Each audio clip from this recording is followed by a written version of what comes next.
Welcome to the Savage World of Artists, where you'll meet some of the most savage artists from all walks of life, sharing who they are while we give them some random drawing prompts. My name is Mel X. Hello, I am Andre.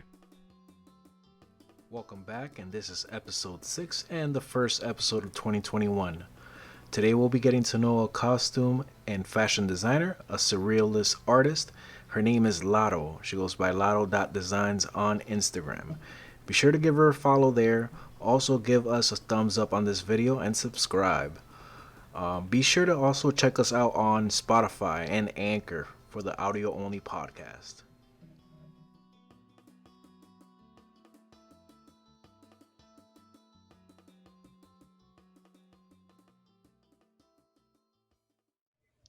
Hello, Hello? hello, We're both old men. hello. We're out of hibernation finally after 2-3 weeks, dog. Yeah, true. We're free. We're free. Hello, Laro, are you there? Hey, Hi. Hello.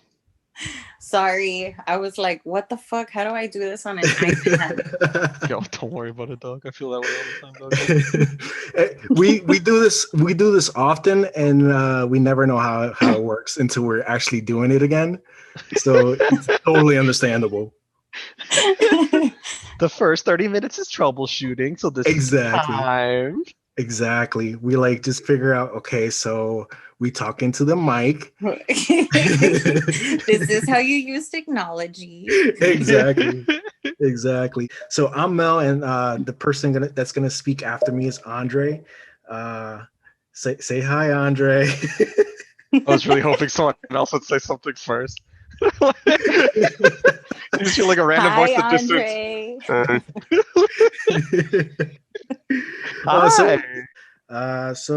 Andre, I guess I'm doing the intro today. Yes. So I forgot. Your turn. I forgot how it goes. I'm sorry. Thank you for coming to the world of the savage artist. My name is Mel. Okay, let me do it. Let me do it. Y'all didn't rehearse or what? No, We there's never no rehearse. rehearsal. That's like, Yeah, what is that? rehearsal. This is all I improv. son. I come from the world of theater, so rehearsals are expected. Oh yeah. no. Yeah, so we're gonna be a huge disappointment. We have no idea what I'm we're kidding. doing. we have no idea what we're doing at all. There's apparently questions we have to ask and everything. I don't think we have those. So it's gonna be very random.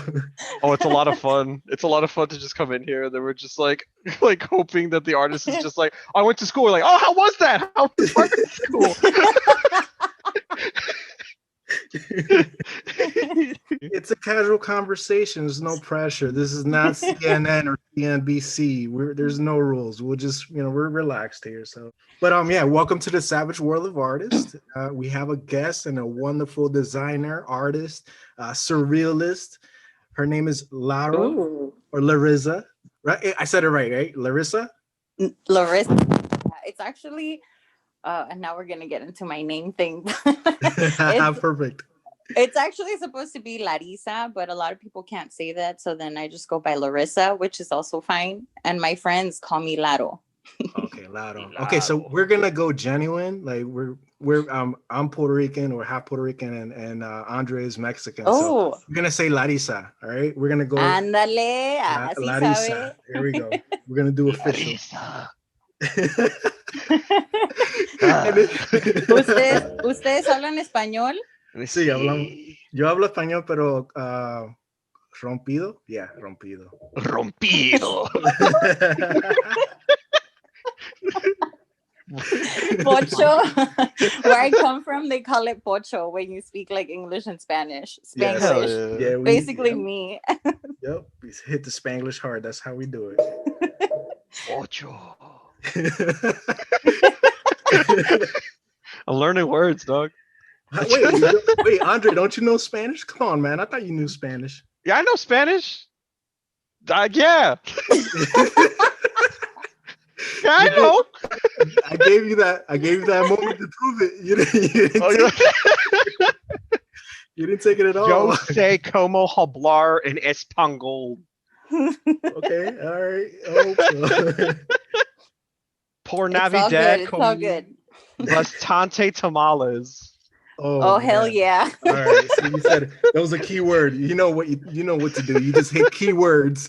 And you're like, You yeah, just say, you tamales. just know tamales. Yeah, Then we're gonna be good friends then. I love tamales. yeah, you're like, all I cared about was tamales. You're done. You hit the check card. All the important parts, tamales. There we go. Perfect. Yeah, and then we're going to play Lataria. It's 2021. How do we feel? Ooh. How's it feel?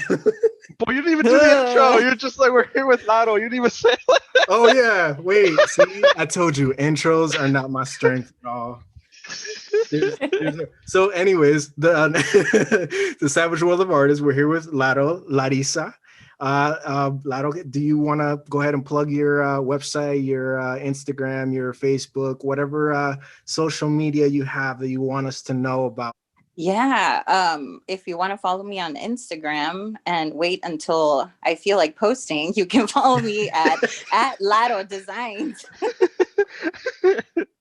Don't forget the dot, Laro.designs. right, future Mel and editing. Boom, boom, dot. Boom, boom, boom, dots and everything. boom, Yes. boom. I'll put a lonely dot just by itself. Just- Dot. Easy. Easy. And do you have a website as well? I do, but it's going through some renovations. Okay. All right. Do you want to plug it or no? Or just keep it as It's Laro Designs, larodesigns.com. All right. No dots? No. No. Well, the dot com. I mean, come on, let's not leave that out. Very important. So tell us a little bit about yourself. What type of art do you do? I mean, I said surrealist, but is there something else that you identify? Yeah, You know, as what would far you as label it as? Yeah, exactly. I mean, it honestly makes me feel really awesome to hear that people think I'm a surrealist because that's what I strive for. So I'm really inspired by surrealist artists, and I would like to be thought of as a surrealist artist. I am, and also as a designer. So I'm kind of like in between a lot of worlds. I just graduated with my master's in costume design, and 2020 and COVID and the theater industry is closed. So I kind of went back to what I studied in undergrad, and that was art. And I was actually focusing on oil painting. But then I got this iPad and I started doing digital media, and it's just really fun. Yeah. So I'm just kind of like exploring while my career is on hold.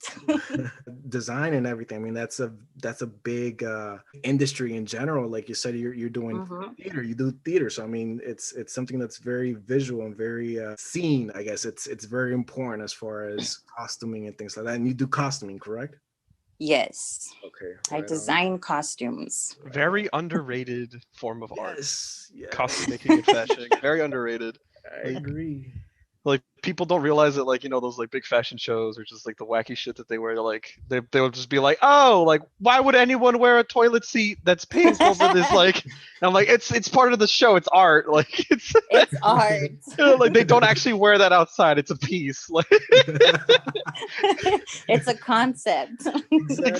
Exactly. Do you have any pictures of like your costumes or anything anywhere? I actually do, but I haven't like shared them on Instagram. I've been a little bit iffy about how much I share, honestly.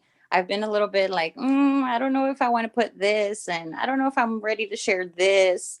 I've been a little timid with social media, to be honest. For what is it? Is it more like because of what other artists may say or people may say, or more of just being just kind of holding your things a little bit closer to you? I feel yeah, I think it's because I have a hard time like letting go of something and just being like, no, it's not like ready yet. But something that I learned in grad school was to keep making and to keep producing, because you don't know what else is inside of you. So you got to keep letting go of those pieces, keep making art. Right on. That's very But now true. sharing, I'm kind of bad at it.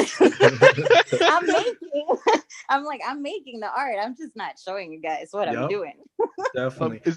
Would it be so bold for us to request like a couple pictures we could show, like whatever you want, like one or two pictures? Yeah. I'll send you guys some. Right on. Oh, Excellent. sweet. I mean, I got some things from your Instagram and things that I saw, but yeah, if you have some, like exclusives, we wanna break that news. Ooh. Exclusives. Yeah, Yeah. we don't do much exclusives, so Yes, and first time right here. Boom, boom. yes, exactly. The Lotto exclusive. And one thing you said is, the thing with sharing, we're so conditioned, now with Instagram, and social media in general is just that anything we make, anything we do, we just have to share. It has to be, Yeah. if you don't share, it didn't happen type of Yeah. situation. So it is actually kind of refreshing to hear, hey, I'm creating, but I don't have to show anybody. That's a rarity, and that's something that shows that you're creating for Yeah, yourself I in mean, reality. I'm not trying to be all like rebel or cool or something. I don't care. Like sometimes I'm like, why do I need to show everybody that I'm True. eating this? Like I'm just gonna fucking eat Yeah, it. yeah. Because we want And to see, dog. What you eat or like yesterday? I cook. I love cooking. And I sometimes I like cook some really bomb shit, and I'm just like, oh, it's so good. I want to share, but then I'm like, I already ate it, so too bad. Like a picture empty I'm plate like, and I be don't like, care that much to share so much. But You're then living in the sometimes moment. my partner tells me like, well, you need to share, and we tell each other because he also has like he's a musician, so he also has the same problem that I do, where like we're not letting go of our projects and putting them out there, because if you're not showing people, then how will they know? exactly. Yeah, So true. I gotta get over that.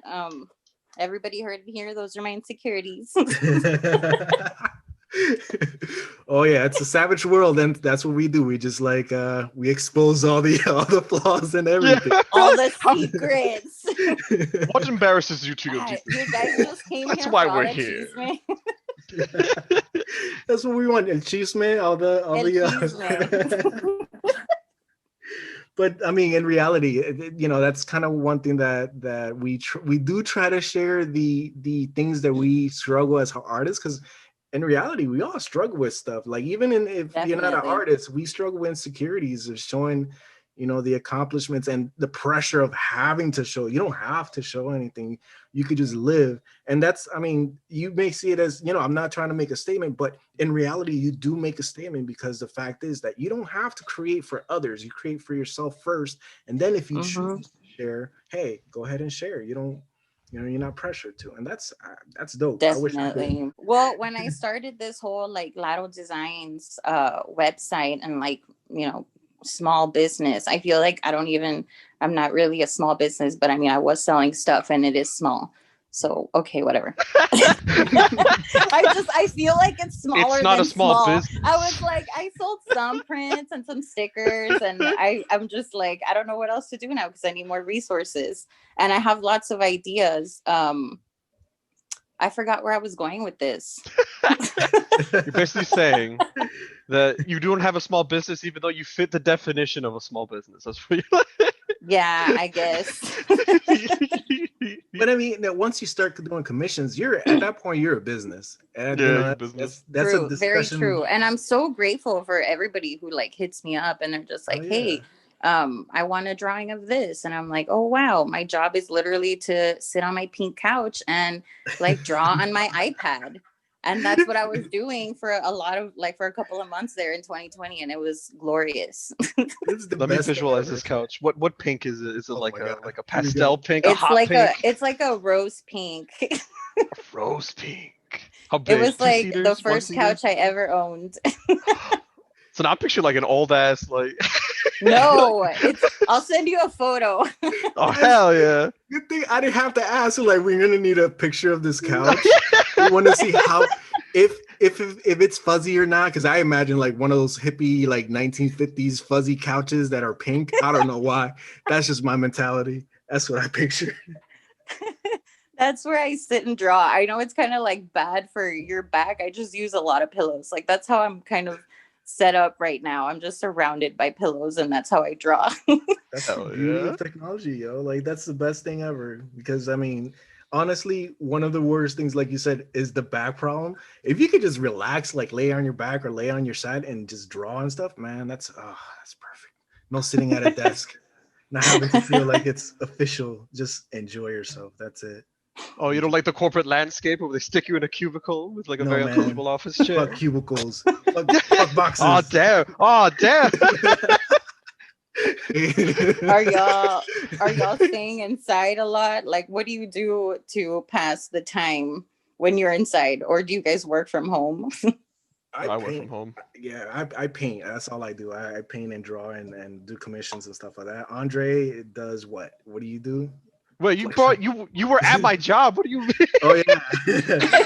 We work Things- together. things that I try to forget. Hell yeah, the PTSD took over. You're like, "Oh, I can't remember that. I can't work. I don't want to work there anymore. No. I work at a call center. Woo, but now we're working from home, so Yay. that's nice. Yes, I just Yeah. joined this work from home club recently.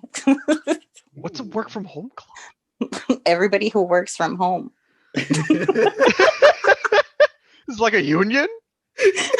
Can I apply? I guess I just started it.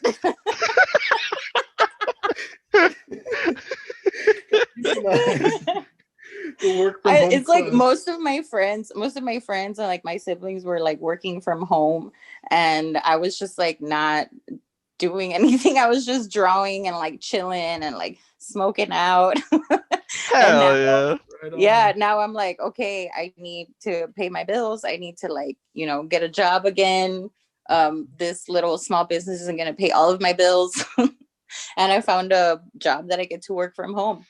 Right on. Nice. Welcome. You liking it? I do. It's nice. I get to be in my PJs all the time.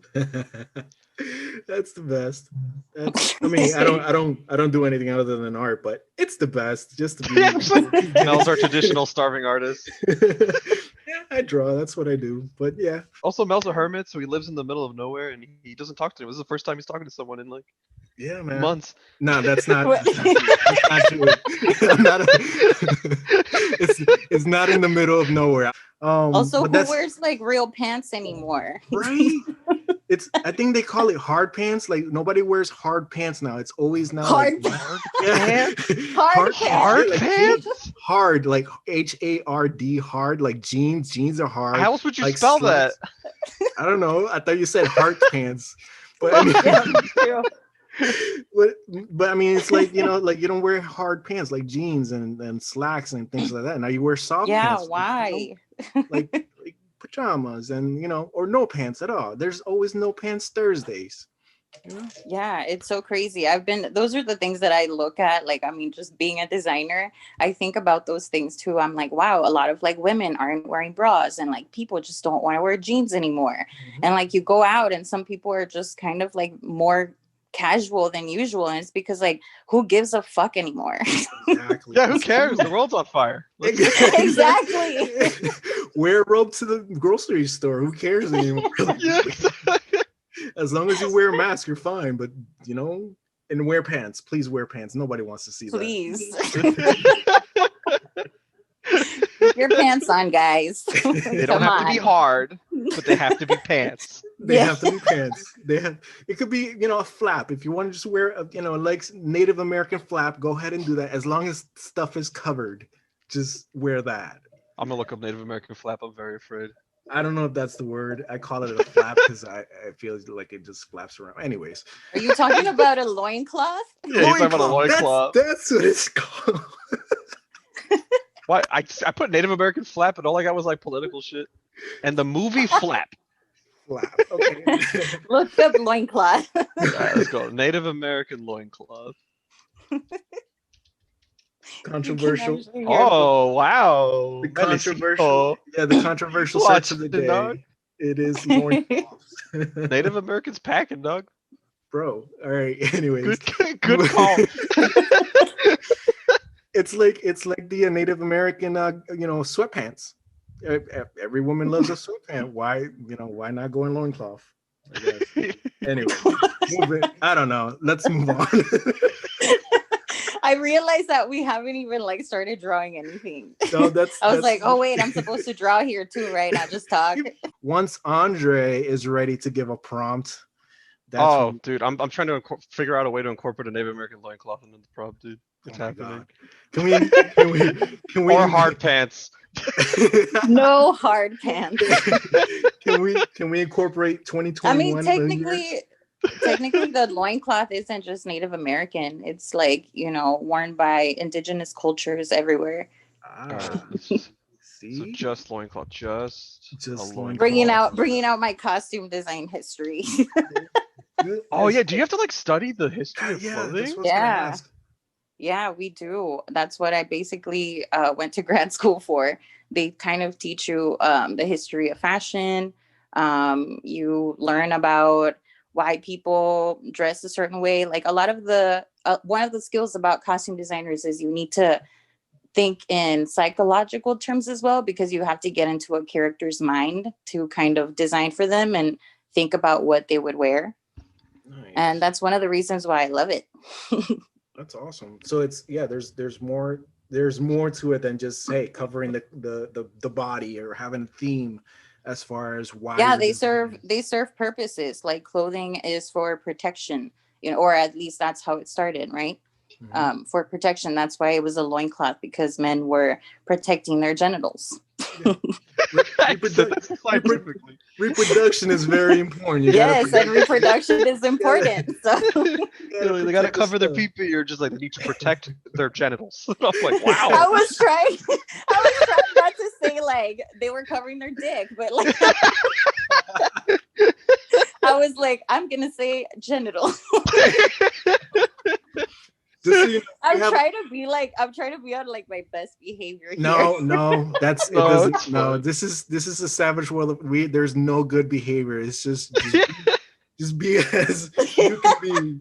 We have a running joke about what was it, balls? So I mean, it kind of hits the mark too. So. Yeah, honestly, like for some reason, it always comes back to balls. It just did already with the loincloth. Yeah, see, so it's all good. Well, y'all need to figure that out. I don't think we want to. I think it just works. Dude, she's Freuding us, bro. Remember, she did some psychology stuff. She's Freuding us. Oh, now I kind of want to do like a clothes thing. Mel, you gonna draw in clothes? No, but I'm not really. But I mean, I'm not gonna shy away from doing it. Hell yeah, challenge them. Let's do something clothes based. Let's make that the Let's prompt. do some fun stuff. Yeah. Draw me like some surrealist fashion. That'd be sick. Ooh. See, Andre's coming. All right, you're all right. You're like it. Mix your like, do something like I mean, this is not the actual prompt, bro, but like do like like the zebra. What is it, the giraffe crying ice cream into an umbrella that you have on your page? Fashion. I was looking at that too. I love that. I love it too. It's really cool. But it somehow the giraffe crying ice cream. Oh, the poor giraffe trying to cry. Like it's all over his glasses. He's like, my ice cream, no. Laro, do you have any resolutions for 2021? Just don't die and keep making art. Woo! Yo, that's exactly my resolution too. Is like every year my birthday is like, well, at least I didn't die. Yeah, I'm just like, I mean, we're kind of survival mode now, right? Very true. I'm trying to be more like mindful. Like this year, that's what I told myself. I'm like, let's be mindful about, the things that I watch, the things that I say, the things that go into my body, and to try to heal, because man, that was some trauma. Yeah, it's been a traumatic year in general for sure. And mindfulness, I like that very much. Mindfulness, like not only for yourself, but you're also for people around you. That's very important, because I mean, being nice is something that's like it's like looked at it like negatively nowadays. Like being kind to people, being nice to people. Yeah, it's like it's weird. It's like, how is it that being kind is something that is negative or wrong? Yeah, people I think like because weakness.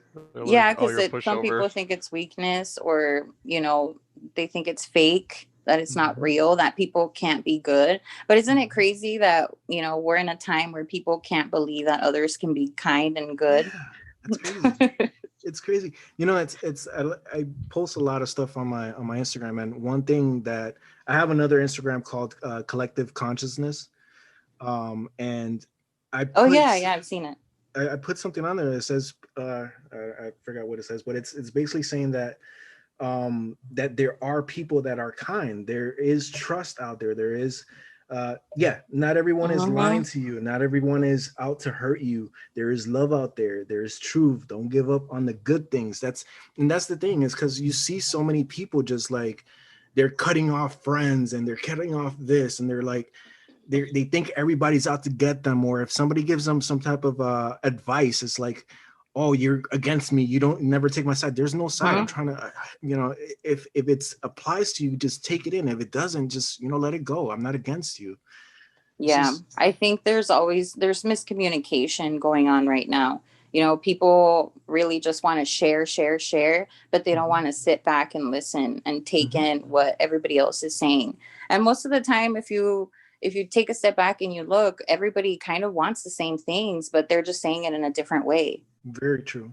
Very true. It's all about perspectives. Is Yeah, where perspective, definitely. I think where that's something that I've learned this past year is like um, kind of feeling out of control because of everything that was happening, but then realizing that you can always look at it from a different point of view. mhm, And it looks completely different, when you really start to be grateful for what you have and just realize how privileged you are. Like, especially, that's something that I was contemplating and thinking this last year, like, wow, I am so privileged. Like, I am so blessed to have a roof over my head, to, be fed, to have people who love me, have a strong support system, be able to do what I like to do. There's so much to be grateful for. And I think if we, wake up every day and we're mindful of that and we think about that, it makes, I don't know, coping with all of this easier. yeah, true. I agree 100%. It's just taking time and just realizing, like you said, at least I'm not dead, like Yeah, at least I'm not dead. Got my pink couch. Got my iPad Yeah, with a I was shooting straw. very low. I was like, don't die. Yeah. don't die. In reality, that's the highest, that's the most important, because if once you're dead, it's like, yo, what, I can't go back now. It's all, everything's fucked. Yeah, I mean, it's realizing our mortality. I'm like, why not just live and enjoy and be happy? I know it's a lot to say. Like, not everybody could just sit here and be like, oh, yeah, I'm just going to be happy and joyful. There's lots of things that come into play why some people can't just do that. But if you do have the privilege to do that, then why not better yourself and try to help others, try to be kind. Absolutely. Absolutely. I don't know who said it, but somebody Now I said feel like that. I'm preaching over here. No, but hey, Yeah. preach, What's up? preach. Be Not kind, for real. everyone. Be kind, damn it. Be kind Fucking be of, kind. but no, for real. Like there's somebody that said, I don't remember who it was, that said that the one of the ways to make yourself happy, and not that that should be the selfish way of doing it, is to help others, not to do it, not to help others just to make yourself look good or make yourself feel good. Do it Yeah, genuinely, but the repercussion for that, for doing it, is that you'll feel better for it. Like, giving is better than receiving, just like definitely. that saying. It's true. I agree with that.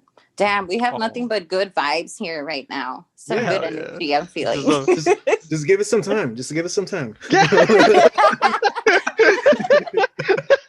This is a But very just It Mr. takes some Rogers time to centric warm episode. up too.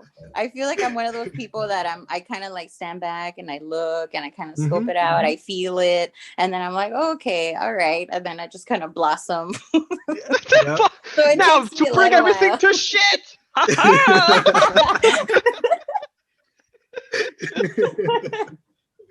No, but we're very. I feel like we're very down to earth. We're not judgmental at all. Like we all go to the bathroom. Basically, we're all the same. We're human beings. We bleed red. We all go to the. We, we sneeze. We're human beings. So I'm it's gonna like, put that on a shirt. Mel 2021. We all go to We the all go bathroom. to the bathroom. We are all the Be same. kind. We all go to the bathroom. It's like, I think that's. I mean, like it's. I'm just saying we're all bleed red, so it's like, hey, we're not perfect. We can't really judge anybody else because we're all flawed human beings. We're flawed beings in general. So When was our last show? It was 3 weeks ago or 2 weeks ago? two weeks ago? Damn, it felt like such a long and short time. Yeah, it went by pretty quick. I forgot how to do any of this. Yeah, like it went by so fast. When you look back, you're like, man, wasn't that like 3 years ago? Yeah, basically. That's All how right. everything feels right now. Right? Yeah, Jeez. for Stare at the real. same wall every day, man. The same wall.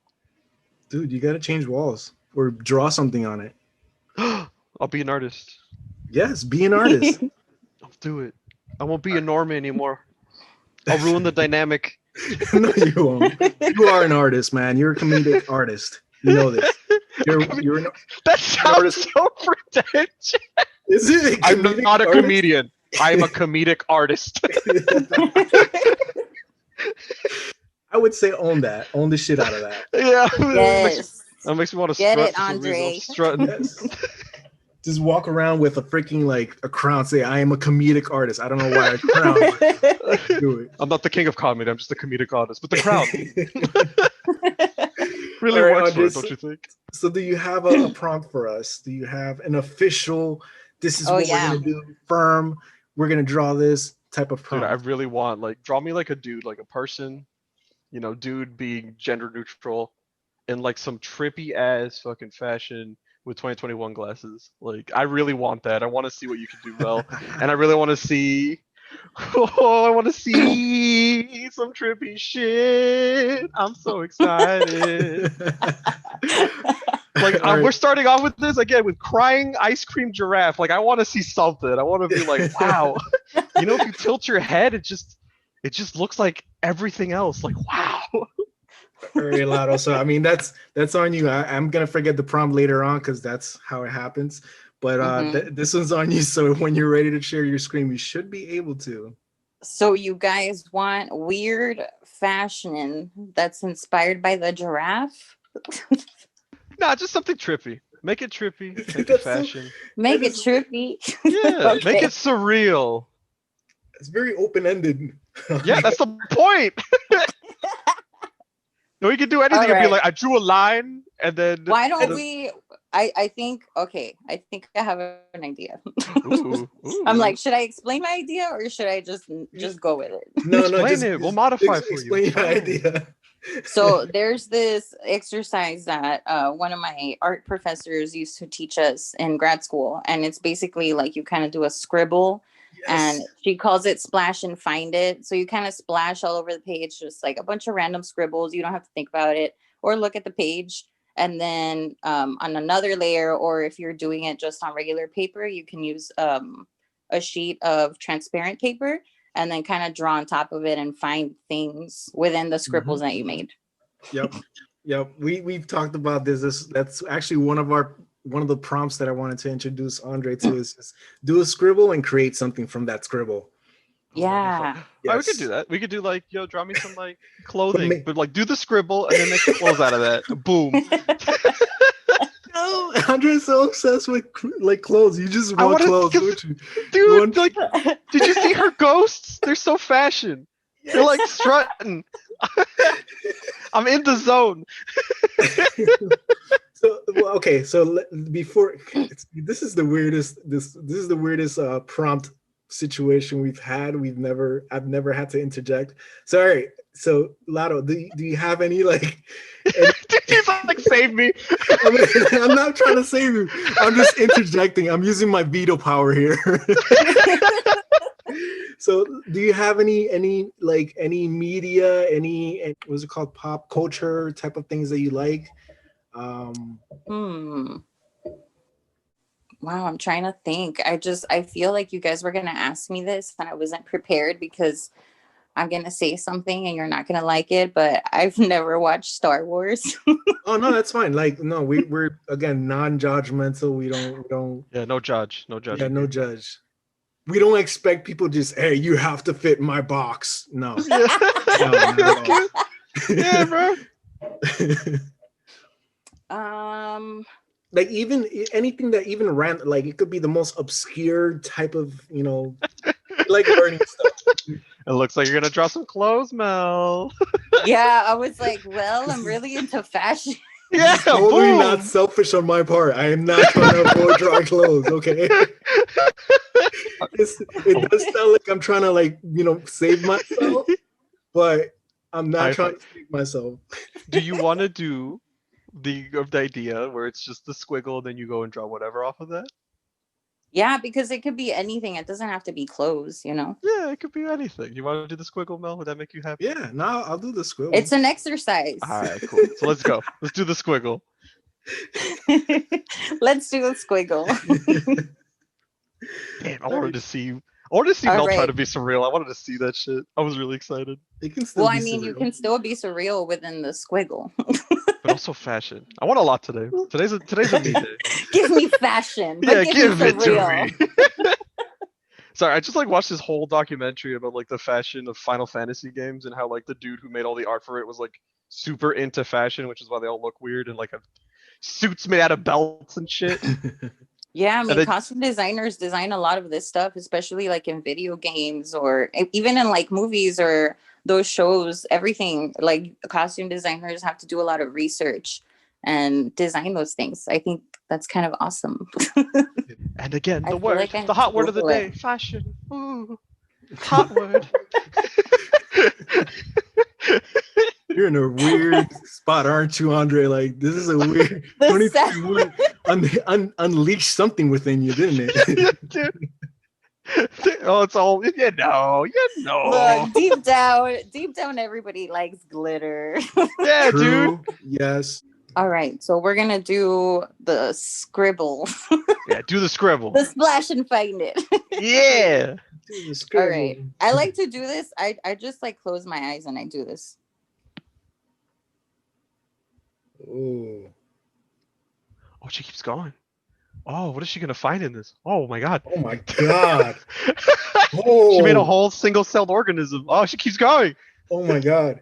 So I just started Okay. sweating. I just started. That was like a little. Oh my gosh. Oh, I can see. I I can can see a see dude. something already. Yeah, me too. I just got nervous. So Why? I can see oh my god. Why did you get nervous? this is new to him. This is very this is part of the challenge. This is the savage part. Yes, I love This it. is the savage part. Wow. I can Here see it is. I think- an anime Squidward. That's what I can see. Let's see. So you said this is an exercise that you had in university?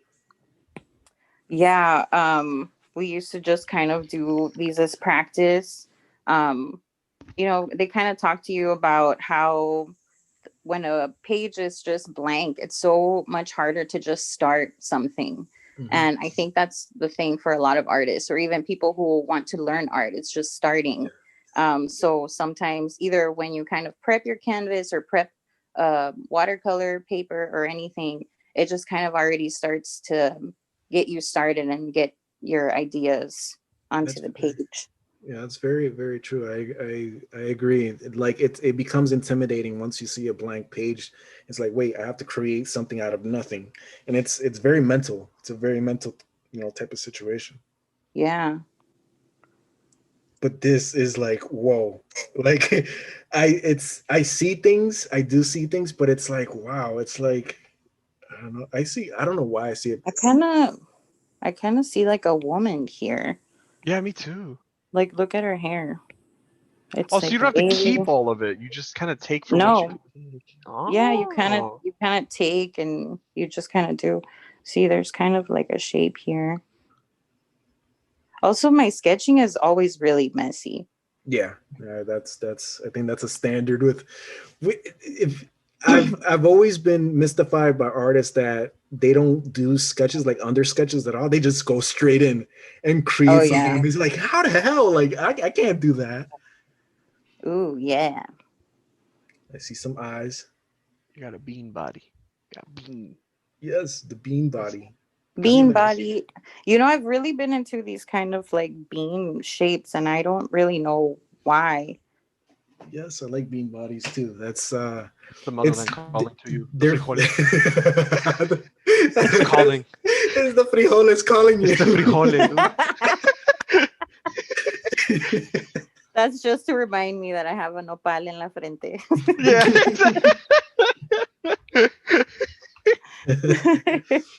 Oh man.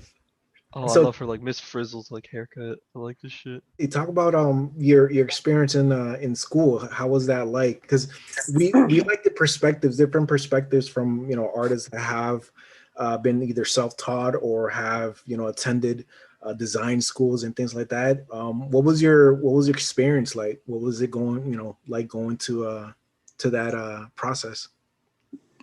um, it was quite an adventure. Not one that I thought I was gonna pursue so fast now. Like I really thought it was gonna take me a while before I got to grad school. Mhm. Just because I thought I can't afford it, you know. Um, and the way that started, I remember one of my mentors from undergrad emailing me, and I was like, I had just woken up from a nap and I saw my email, and she's like, this school is looking for a costume design master's student. You should apply and send your resume and everything. And I mean, at the time, I wasn't really working on any costuming. Mhm. I was working with a community theater back around in my hometown. um but I didn't think that I could like get in, you know. Mhm. um and then I just tried it. I was like, well, fuck it, they're saying that they're gonna like pay for me to go there and they're gonna give me a stipend, like why not just try it. For real, if they yeah. say no if they say no, then fine, I just like stay here and keep doing whatever I was doing. Mhm. um and so I applied and I got in, and I wasn't expecting to get in. It was just kind of like oh, let's just see what happens. And I just kind of like I quit my job that I was working at and I moved to Illinois by myself with my Whoa. dog.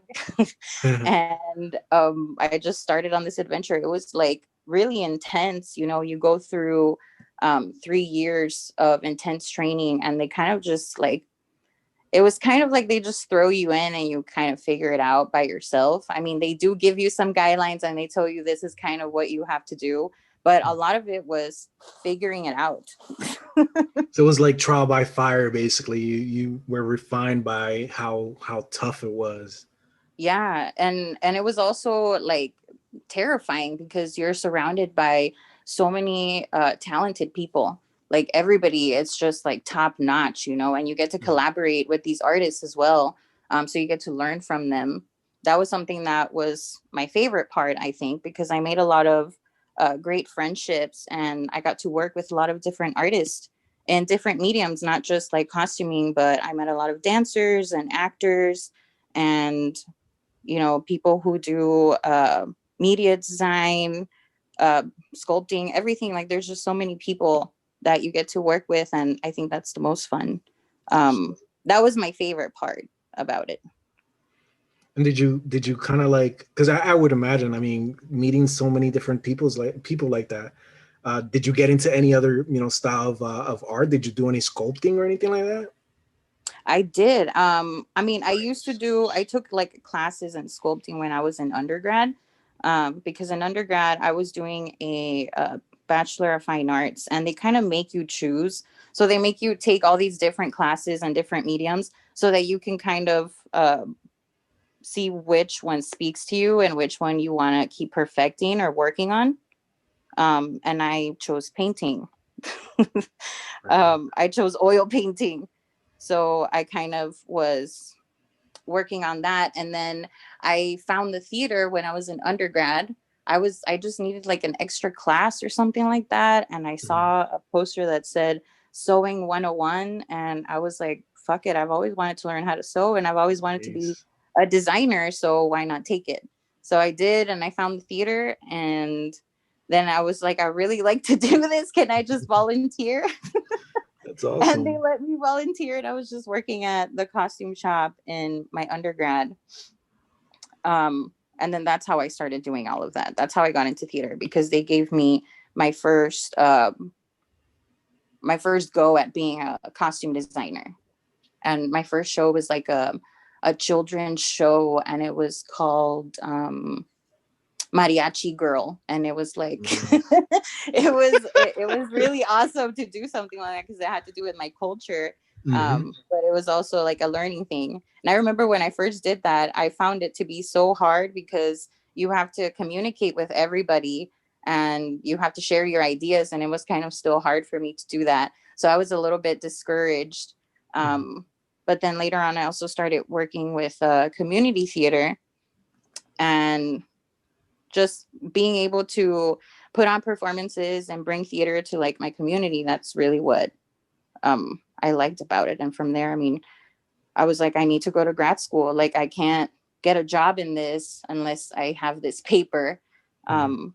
Because I moved to California right after I graduated from my undergrad, and I tried to find jobs with my degree, but I couldn't find anything. And then I realized I need more training. So that's how that decision came about. So like as a costume designer, they won't like really accept you unless you have a grad school diploma or a grad school paper? I mean, it's just easier for you to get in there. Like, I think the whole thing about grad school is that you go in there to work on your artistry, obviously, but also to network. Like, you need to know people who are in the industry in order for them to pay attention to you and for you to kind of have an in, you know. It's always about, you know, knowing somebody who knows somebody, and then that's how you get jobs too. I mean, your talent obviously as well, but it's also about, that in. Yeah, it's that in. Yeah, like you could have an amazing portfolio, but like if your buddy was just like, "Nah, I know her, she's good," and he's already in there, like he'll pull you in. Yeah. That's crazy though. So like you just went to school, like to art school for just art school or for just oil painting, and then you just fell upon like the costume design aspect, or did you go for like, you know, some sort of like costume-ish thing and then fell into oil painting and then fell into costuming again? No, so I had, like, right after high school, I had applied to different schools for fashion design. So it And was fashion. Okay. yeah, so it was fashion. I started, like, I've always wanted to be a designer. I think that's the main thing. Like, ever since I was a kid, I've always wanted to design clothes, and I always saw myself working in that industry. So I started off wanting to do fashion, and I applied to like all of these schools. I'm from Texas, and I was like trying so desperately to get out of Texas that I was applying to all of these art schools that were not in Texas. And like, you know, out of state tuition and all of that shit, like, it's expensive. So I got into a lot of art schools, but then I couldn't go because, I mean, I just couldn't afford it. Like, my parents offered to, you know, take out loans or help me pay for stuff, but I was like, no, this is too much. Let me just stay close to home. So I went to a university that was like an hour away from my hometown in Texas. And so I was kind of like close to home, but away from home. And then I decided to go into just like studio art to kind of refine my drawing skills and learn just more about design in general and art in general. But then once you're there, you have to choose which way you're trying to go. And I mean, there was no fashion design. So I kind of just made my own path. Nice. I was taking the theater classes and replacing them for some of the other art classes. So I was like always talking to my advisors and, you know, the teachers, and telling them, this is what I'm trying to do. These are the classes that I think are going to benefit me. So can I do that? And I mean, usually just asking people would say yes. Why not? Yeah, come. We need another Stitcher. Come. Another what? Another like Stitcher, another sewer, another. Come do the thing. What was your first costume? I started. What? What was your first costume? My first costume. I mean, wait, what? Costume. Okay. Like you know, there's certain costumes that's just like, oh, work pants and a plain white T-shirt. You know, hard pants. Hard. Oh, that's what it was. Hard pants shirt. and a shirt. And you're like costume. But I'm talking about like something extravagant, like Yeah. Like the mariachi thing. Like, did you make like a mariachi outfit or something? I did actually, and Nice. it was a really fucked up story because I was still learning. Like you have to read a script, you have to go through all of it. You make like a costume plot, which is a list that has, you know, this character wears a hat, wears a jacket, wears belt, wears this. So you make a list of every clothing that goes on that character for your reference and also for your assistant or for stitchers or whatever. Just you need that. And I somehow like kind of went over my head that one of the actresses needed a mariachi costume. And when they were like in rehearsals, they told me, and then I was like, oh shit. So I kind of just had to improvise, and I like found a black skirt, like a vintage historical black skirt, and I just put like those silver buttons on the side so it could look like the mariachi chains on the pants. What? Nice. And then a white shirt and like a small like bolero jacket, and I put like a red um bow on her, and then that was it. I'm just like, all right, this is the best that I could do right You're now. like, boom, mariachi. That's dope. That's dope. And have you since then have you done a lot of as far as like obviously with the pandemic it's kind of hard, but freelance work as far as design, costume design? Like have you ever dealt with like cosplayers or anything like that? Not so much with cosplayers. I think, I mean, I've mainly been in school for costume design, so I haven't necessarily Mm. worked in like a regional theater or something like that. Um, I've been working at the theater at school, which is it's the Krenner Center for the Performing Arts. So it's kind of like it's part of the program where you have to design a show and it's part of your curriculum. So you're kind of living the life of a costume designer and working with directors and professionals so that you can get the experience. And that's kind of where I was. Mhm. And like my first show in grad school, they just threw me into like a huge opera show, and I didn't know what the fuck I was doing. Like I went from doing like I was doing community theater, and it was maybe like I don't know 15 people the most, maybe not even 15. It's always like a smaller budget, you know, it's for the community. And then I got thrown into this big huge theater, and they give you like a larger budget, and you have all of these people to dress, so it was overwhelming at first. But then once you kind of find your confidence and your flow, I think it becomes really fun because you're basically just playing with clothes all day and shopping. I think my job, like You're playing with I'm clothes all really day. good That's at nice. shopping. And shopping. You're like, you were so excited. You're like, and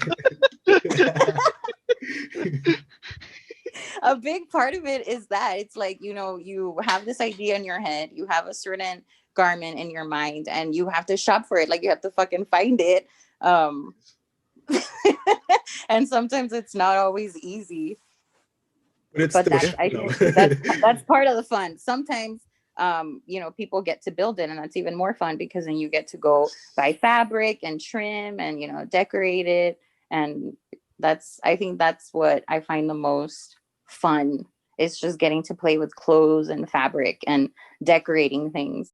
That's awesome. That's and it does sound like yeah, like an adventure. And how's you said that you know you were kind of getting used to the whole teamwork aspect of it. Yeah. Has that kind of have you kind of get into that comfort zone where you're more able to fluently kind of build I guess a flow. I don't know where I'm going. Like you a build a fluid flow. flow. Yeah, a fluid flow where it's very fluidly. Yes, very where fluidly you flow. can, Where you you're can, following. where you have where you have a workflow where it's like almost like a factory type situation. Not that it's monotonous, but it's like okay, we're doing this, we're doing that, we're doing that. Has it Are you getting in the helped with your groove? yeah in a groove? Like has that helped your artistic, you know, your traditional art as well, as far as you know doing things creatively and being able to kind of flow better and create, I guess. I feel like you guys said a lot of words, and now I'm like, what was the question? So how's the teamwork? Is it fun?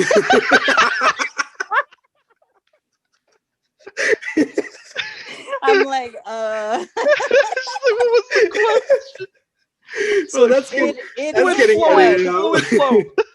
So that's getting edited out.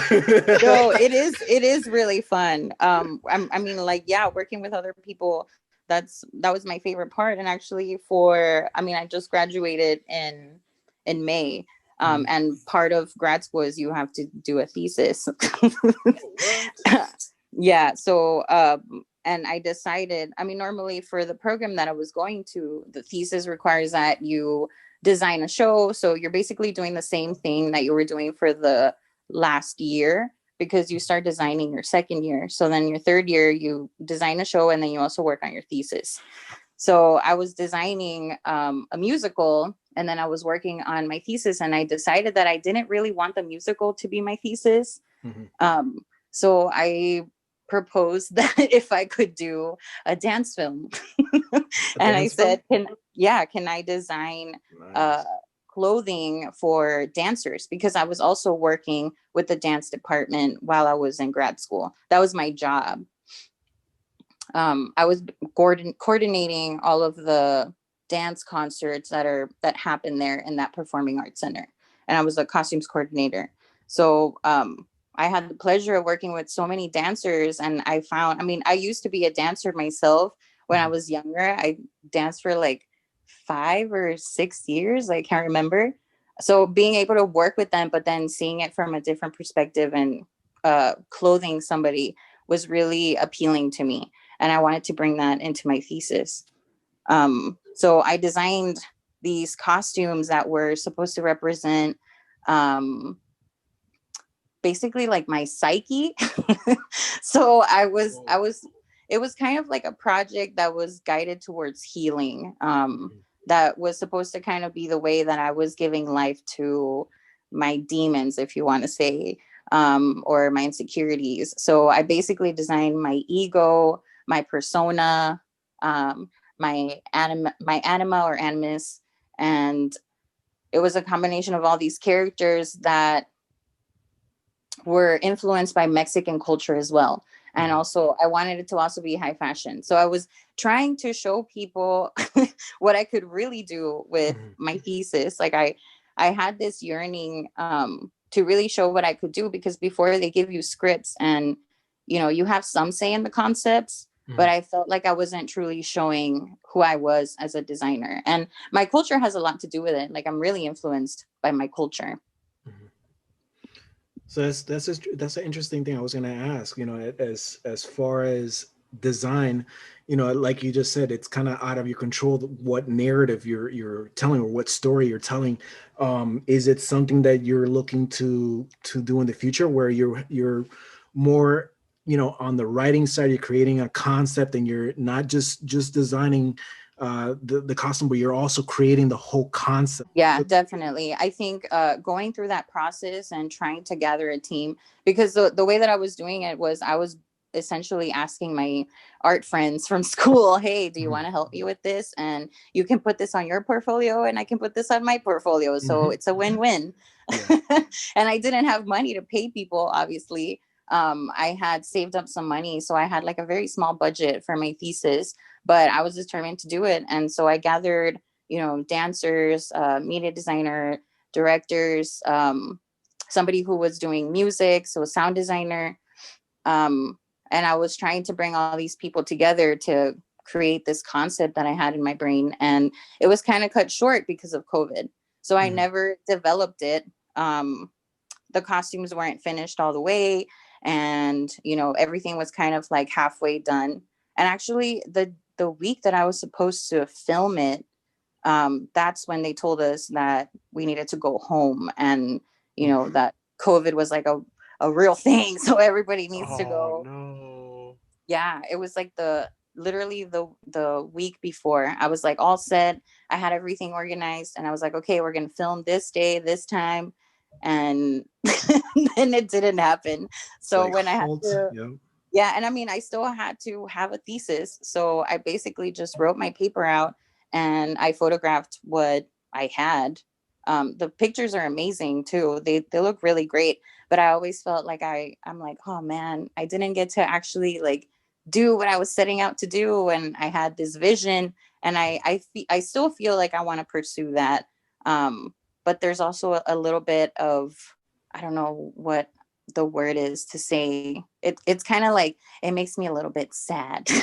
Yeah. And Yeah, I'm you like, oh were man, I was so there. passionate about this, and then like Yeah. it didn't happen. So You got the rug pulled out from under you. It's not even like I'm Yeah. someone's fault. Like, the world yeah, went to dude, shit, but like you were right there. That I was Yeah. sucks. right there. Yeah, it was a lot of projects too. I wasn't just working on that. I was like working on 6 shows, designing all of Wow. these things while also working. And then I was like, everything just kind of got taken away. And you're like, oh shit. Okay, well, what do I do? You're like, oh, I So I guess I have to go reverted back back to to the pink couch drawing. now. But it woke up something in you, right? It kind of inspired something that you're wanting to pursue further. You're not going to give up on it, obviously. Definitely. So I don't Broadway I in the future. Hey, Broadway, shout Hey, us you I out. never don't know. think I want to do Broadway. I think I want to do more like TV and film, Oh or yes. develop like my own projects myself, because now that I kind of got a taste of what it feels like to be in charge of a project and come up with a Mhm. concept and know that you're able to, basically share your ideas and, hand off jobs and then create a project. I think I can manage that, and I'm willing to try it, but I feel like right now it's not the time yet.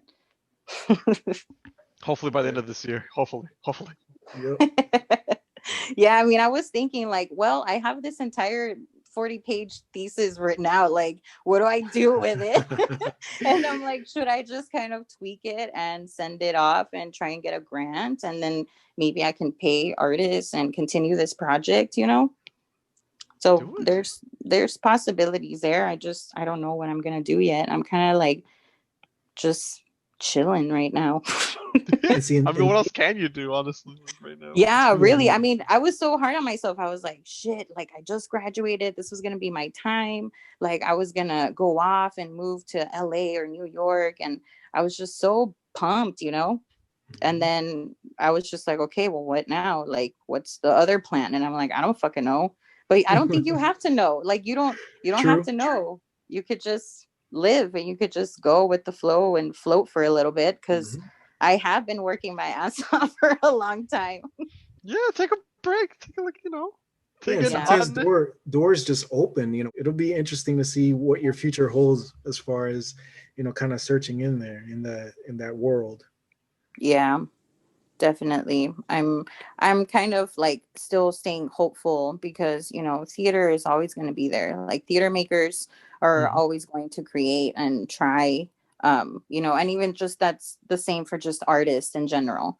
People are going to find a way to make art, and Mhm. people are going to keep making art. So now I'm just hopeful and excited for when this is hopefully over. Whether it be like, in a year or 10 years. Like I just keep telling myself I'm gonna fucking be ready. Like I'm gonna be Yep. there. I'm still keep kicking. Mhm. I mean, it's like, I think it's Nikola Tesla said that isolation is where ideas are born. Where in, this time, not that it's required that you have to do it, but it's a good time for artists or writers and people who are creative in general to Hmm. just kind of sit down and start developing those ideas. You don't have to execute them immediately, but definitely a good time to start evolving those skills, those ideas.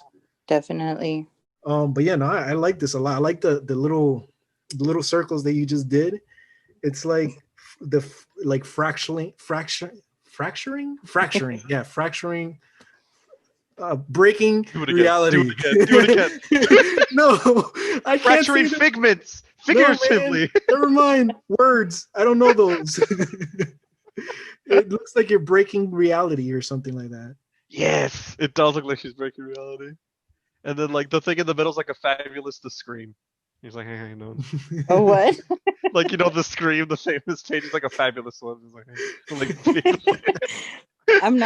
I'm not really feeling these glasses yet. I feel like she's different. I don't know. Oh, you don't like? I would give you like a mad scientist vibe with those glasses. Oh, what are you doing now? I kind of like that better. Like a Ooh. mask? It's this like weird being. I don't know. Oh, that's yes. I feel that.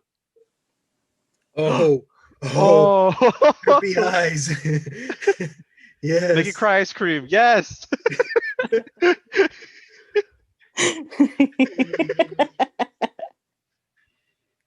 You You know, guys in the ice cream. after this, we're gonna have ice cream. Or at least Yeah, I dude. am. I'm going downstairs right now. What are you talking You're about? gonna have to. I'm getting ice cream right now. Like, what are you? I don't Just even lost know the where weight. that I don't even know where that like giraffe came from. I just like I drew it one day. I'm like, damn, I must have been having a hard day. Like that shit's sad. Man, I really don't know where this is going. That's, Oh, you'll get there, dog. Let's find out. Yeah, you're getting there. Like that mass transition, top notch. That was actually a really good call. That looks really cool. Yeah, I'm still not happy with nice. the hair either. I'm like thinking about it. This looks like some shit. Like if you're like in the city, right, and you turn the corner to like a dark alley where some kids like drew some graffiti on the wall. It has that like style to it. Oh yeah, New York style graffiti where it's like it's surreal. It's surrealist. Yeah, Dope. surreal. Second Yes. hot word, and then fashion. I was trying so hard not to interrupt her because she said fashion like 9 times in her story, and I was like, hot word. Oh my gosh. I'm gonna hear this back and just be like, fuck, I said that word a lot. Fuck, I said that word a lot too. But only we'll notice like listening to it, and the people listening to it the second time will be like, oh yeah, there it is. I haven't even been like monitoring. I'm like, did I say fuck a lot or like Nah, it's okay. cuss a Nah. lot? It's Yeah. fine. There's I try to be all proper on social media too, because like you have your fucking like cousins and your tias and like everybody on there, and you're over here trying to be like la santita. I used to be like that too, where I was just like, oh man, but my family, blah blah blah. But then like after like the fifth or sixth time where like they were upset, they're like, yo, you shouldn't curse this much. You should but they're like, yo, like you're not cursing, like this is not you. I'm like, look, listen to the podcast and you'll see the real me. And I listened to it and they've not bothered me since. They're like, okay.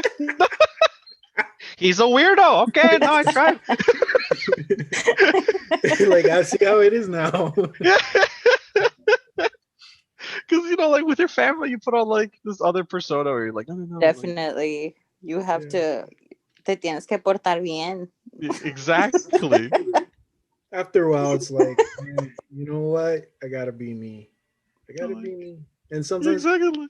you know how they say that blood is thicker than water, but you know water is good for you, and blood is. So is blood. I mean, blood inside your blood. Yeah, and you know what? Leave my analogy alone. I like it in my head. It worked in my brain. But you don't drink blood unless you're a vampiro, you know? That's what I'm saying. You're not a vamp. You know what? Never mind. Only leeches like blood. Damn it. This is such a punk episode. We're going against this that only leeches like blood. What's up? Blood thicker than water for a leech, motherfucker. Lado, so let's talk about the Spurlock Museum, the event that you helped with. Oh, So what can you tell us about that experience? What was it like? And explain the actual exhibition and everything to us so we can yeah. I was like, how did you know this? But then I remembered that I have it on my Instagram. We do a deep dive, dude. We're real we journalists. stalk Instagram.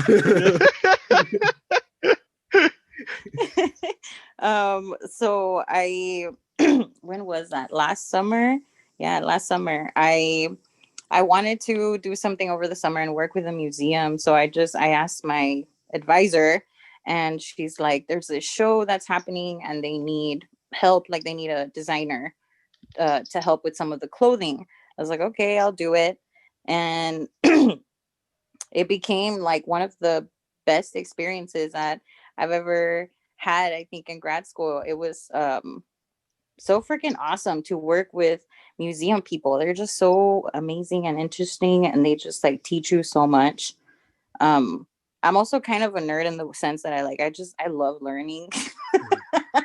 I know that sounds like No, it's I great. any opportunity or person that I can learn from, I like it.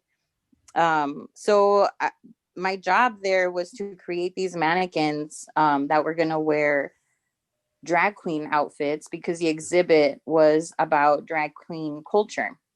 Right So on. it Oh, kind of what?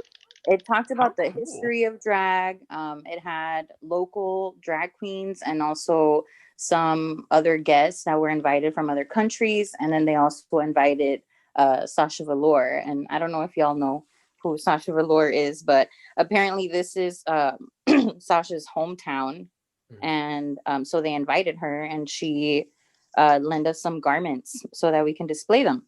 And I Mhm. got to build all of the bodies that were going to be wearing these costumes. So we had drag queens come in, and we would take their measurements, or measure the clothes and the outfits that they were lending us. And my job was to basically sculpt like bodies. Yeah, I And saw that. I didn't know what I was doing. Like I seriously, I didn't know how I was gonna do it. The museum, the curator, the exhibit curator, and I mean designer, she gave me some pointers, and they kind of gave me like a starting block. Mhm. So it was these smaller museum mannequins because you have to be careful about what materials you use to showcase artifacts, Mhm. because it can damage the artifact. So they were using batting, and they were using ethafoam to create these mannequins. And it was just kind of my job to figure out how to create these like voluptuous women's bodies. It Mhm. And was that's really fun. and I saw you did different, different body types, which is number one. It's incredible and mind blowing the fact that it was a piece of foam, basically your soft foam, and then suddenly it was a body, like a shape, Yeah. and that's mind blowing. Number one. Number two, I like the fact that it was different body shots or body types and things like that. Yeah. It's very cool. How is that you said that you didn't have experience doing that before. Is that something now that you're happy that you got to kind of go in and attempt? Is that something you're going to use in the future as well? I think so. I mean, I definitely want to get a little bit more into sculpture. If anything, doing that job made me realize the range of skills that I have. Mhm. Because sometimes you kind of, I don't know, it's not that I forget what I know how to do, but you kind of don't give yourself enough credit Mhm. for what you can do. Yeah. And doing that, working on that project really made me see like, hey, I can actually sculpt, and Mhm. why don't I do a little bit more investigating with this? Why don't I explore that a little bit more? And that's definitely something I want to do in the future.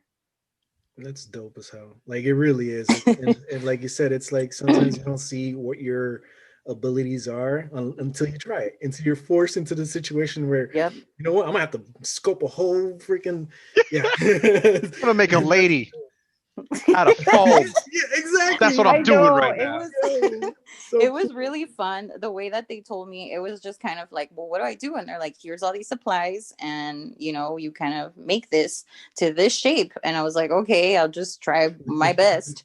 So the first thing that they made me make was like the bottom part of the body, which is like the butt, because Mhm. there was a drag queen outfit that was showcasing a bathing suit. So they were like, the butt and the legs need to be really nice because you're gonna actually see them, like there's no Mhm. dress covering it. So I was like, okay, like this needs to be really good. And I was just there like in the studio with an open book of butts, just looking at different butts.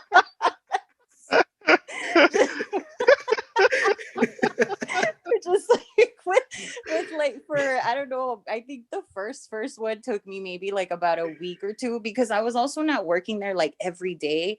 That was Right. just one of my jobs. I had like three other jobs that I was doing. um Hell so yeah. so it took me a while to kind of come up with the process of it, like how we were going to do that. And then eventually they put somebody else on the project. And then we were working together trying to figure things out, just kind of like trial and error.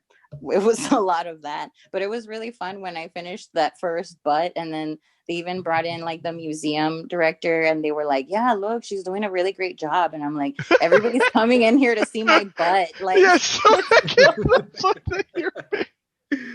No, that's a nice ass. Good And job. after you kind of got the hang of it after the first one, how long would it normally take to make like one of those mannequins? um Probably like a week or a week and a half, because once you already had the measurements and everything, and you knew the way that we were padding it up, or what we would pad with first, because there was a lot of different kinds of batting and stuffing that we were using. So we kind of already figured out a process of like, okay, we do this, and then we would use a toothpick to kind of smooth out all of the batting, because it kind of clumps up when you start to layer it. And then I came up with this like cheap ass method to kind of make it all blend up into each other, and I would just use a toothpick to kind of go at the fibers and kind of, make it blend. But Innovation. there was also a lot of like, I felt like really responsible to really showcase the drag queens, like I wanted to do a good job for them, because we were also learning about their stories and about how they started doing this kind of art, and just learning more about the history of it all was really fascinating.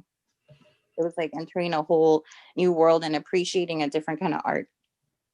And you said each one of these they represent one drag queen. Yeah, and some of them Easy. gave us different outfits, not just like one of them. So we would make like three versions of the same drag queen. That's awesome. I really like that Russian one, the one with the Right? Yeah, that yo, costume that's was so heavy. cool. Yeah, and then the way to mount them too, that was really fun. Because they showed me like the way to mount everything. And then when we had to have like photo shoots as well, that was fun, because you're basically just dressing up a mannequin. It was interesting to work the other way around, because I'm usually designing clothes for the person, and this Mhm. time I had the clothes first and I was making the person.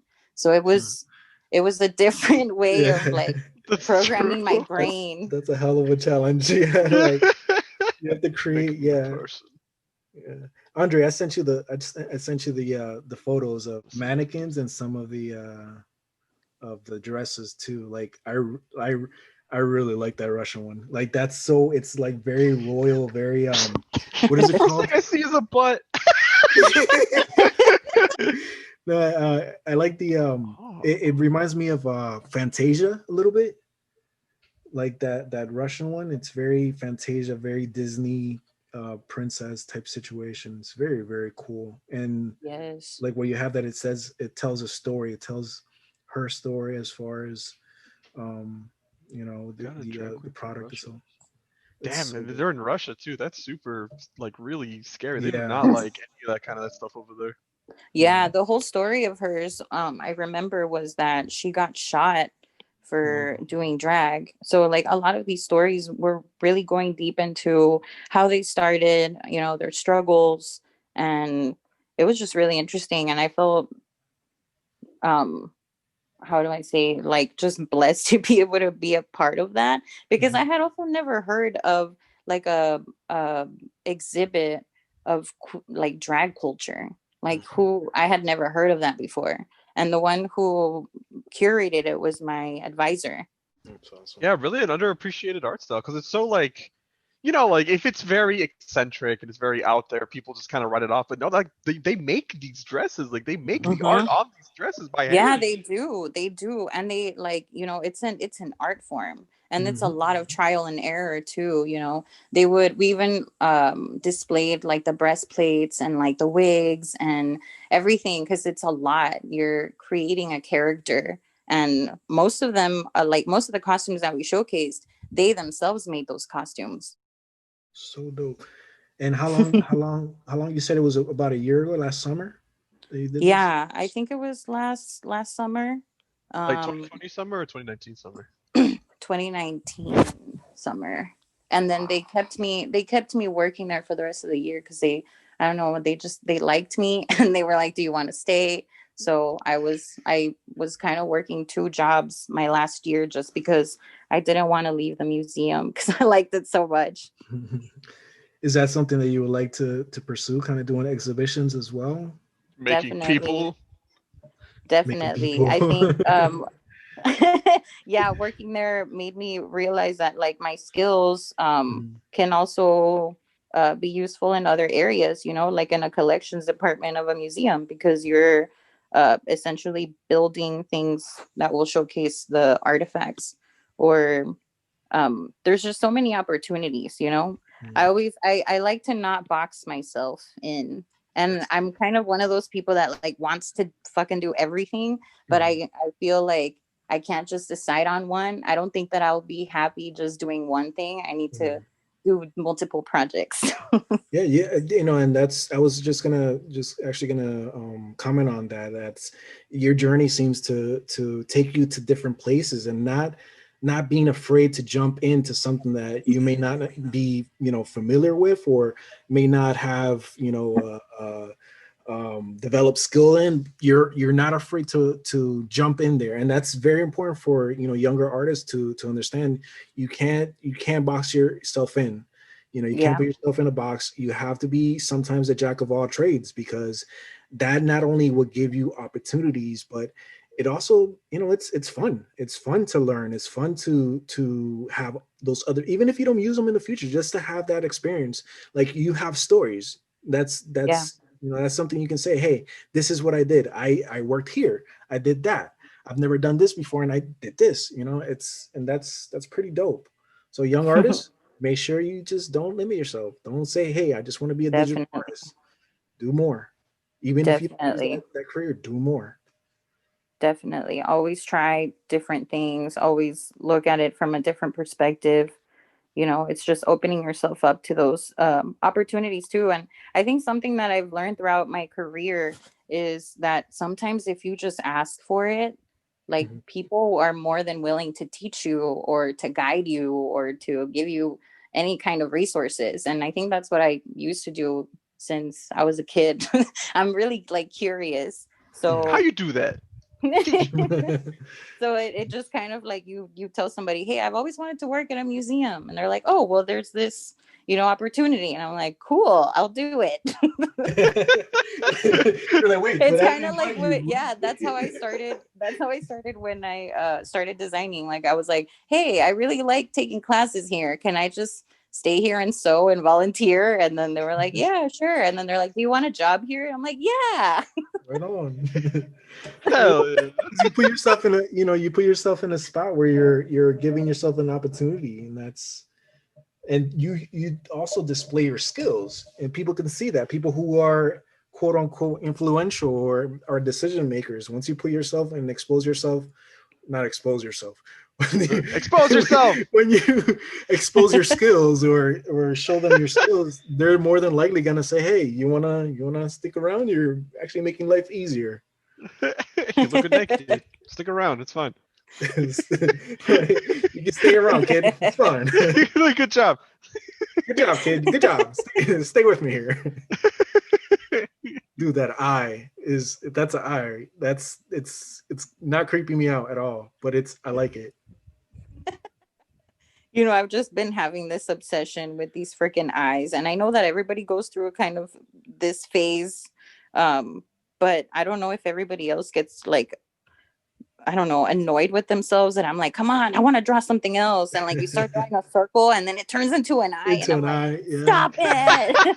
Like, no. Like in my journal, I've been like, why are they following me? What do they want? Like, what does it mean? It's funny.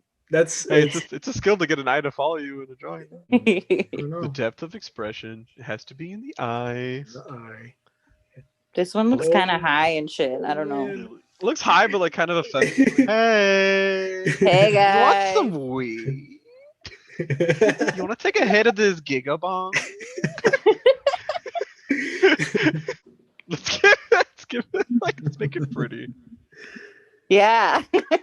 Let's make it fabulous. Make it fashion. Yeah. Yes. Hot word. Fashion. Fashion. Fashion. Feeling it, dude. I'm feeling. I don't know. I'm gonna change my whole wardrobe now. I, f- I don't know what this is anymore. Like this is they're melting into this world and Melting into the new year. Yeah, just put 2021 in the hole. You'll be fine. welcome to a new portal. And then people are gonna look at it and be like, "Yeah, you know what? Same. Yeah, she got it." Yeah, that's how I That's felt. basically what it is. Look, if this person is melting, like they're fucking tired. They're like, "Fuck it, just take me. It's fine." Melting into the new year. I'm like, how can we make it hopeful? Because now this looks really sad. Oh, just put a smile. Put a smile on the mask person and a smile on the eye person. It'll be fine. You're like, better than here. Bye. That's little smile, yes. It's like I'm content. I'm melting, Yeah. but I'm content. I'm not crying. I'm fine. Everything's fine. It's good to go, dude. Yeah, there it is. Just... I melt every Self-love, Friday. guys. Every Friday we melt. That's what we do. Every Friday we melt.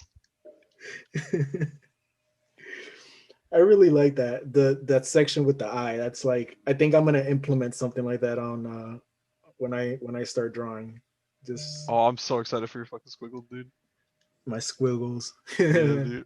I feel like you're just gonna they're like gonna squiggle for like 2 seconds and then bitch out. Well, she squiggled for like 90 minutes and she's like, I was born to do this.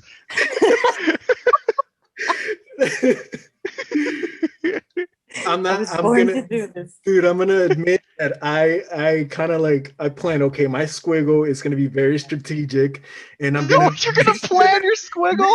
Yeah, I did. I closed my eyes when I did I the know. squiggle. I was gonna do the same thing, but still be strategic with it.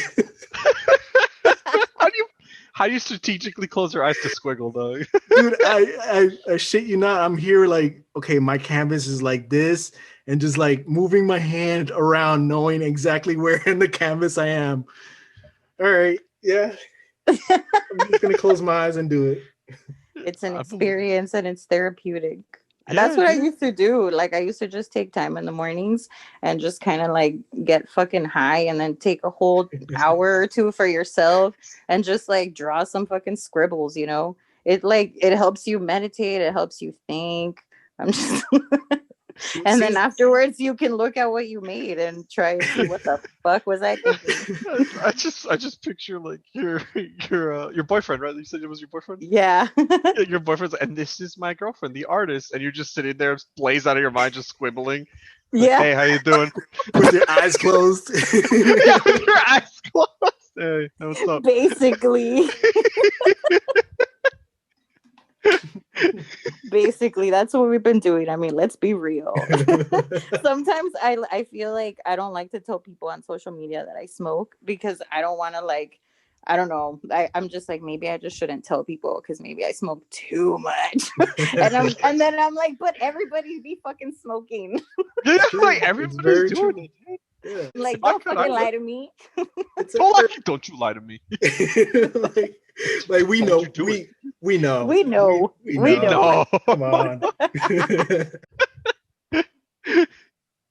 Like, this is a question I always like to ask too. We usually get on the topic of it. So, like, do you think Go that ahead. you smoking helps your art, or like helps? Like, it always helps with the ideas, is what we've been like.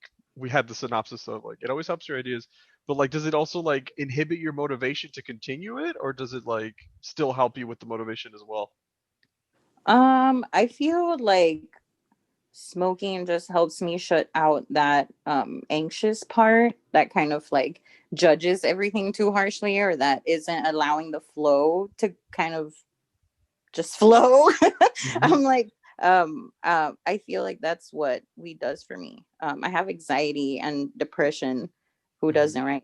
But it really I feel like it helps calm that anxious part of your brain. It shuts it off so that you can really just create. And I don't know, that's how it makes me feel. I don't know what everybody else feels. Well, everyone's different. Like, no, like you're using it medicinally, so that's already like Hmm. positive. Like people just kind of do it recreationally. But a lot of the Mm-hmm. people that we asked, they're like, yeah, like it helps with the ideas, but then they get stuck, you know, like they get in that trance of like no energy, the relaxed chill, and then they don't pursue it. But if it helps you, dude, it's not like a hero in their case. It's just like a question. Yeah, That's Yeah, really definitely. we had that's good though. Like it's good that it helps you therapeutically because it is, that's what it's supposed to be used for, honestly. Yeah, I think it's benefits for like pain management is also great. Mhm. Um, I suffer from ovarian cysts, and I know like a lot of ladies who do as well, Mhm. and sometimes that helps with the pain. I Ab- tell I tell my parents all the time too that I'm like, you guys should be like smoking weed, and they're just like, I know, no, yo no voy a hacer eso. Yeah, that's. I mean, nature is good. If it grows in the ground, it's probably good. If it's made in the lab, man, be careful. That's how it should be. But no, one thing I could say, like, because I used to smoke like heavily. I'm talking about every day, sometimes 3 or 4 times a day. It would help me be inspired as far as coming up with ideas. It was a different experience. I was inspired, but I would also like work literally all night doing comics, doing different things, and it would help me. And now we have other experiences where it's kind of the opposite. It depends. It gives them inspiration. It helps them draw. It helps with that, like you said, the kind of like the voice in your head saying, no, that's not good, or that's you shouldn't do that, or double thinking, or second Mm-hmm. yeah. So Second guessing yourself, second really. guessing, that's the word. Yeah. The little anxiety goblin is like, no, you're not good enough. What Yep. if they don't like it? And you're like, hey, shut up. Here, have some weed. There you Dude, go. that's You'll be I would fine. love that. I would love that goblin in my head. It sounds so nice. The goblin's awful, dude. He needs No, weed. the voice itself. Yeah, I would like that voice. My goblin sounds horrible. He's like, "Rrr." We're like, damn, all right, goblin. The fuck, dude. We can't help you. At that point, you need an exorcist. Yeah. Basically. I was really hoping you would be like, yeah, the voice inside your head is like, that voice, like, it's like Mel. it's an ACDC song backwards. Mel, can you go see someone, please? Thanks. All right, thank you for exposing my mental state. No. I feel like we're getting real here. I think every episode exposes how insane I am and how cultured Andre is. I'm like, all right, I guess How cultured I am? you're way more cultured than I am. How am I cultured than you? I'm like, hey, butts, Define look at that culture. butt you sent me. When I say cultured, I mean cultured as far as geekdom. Like he's more Oh, that's cultured than I am.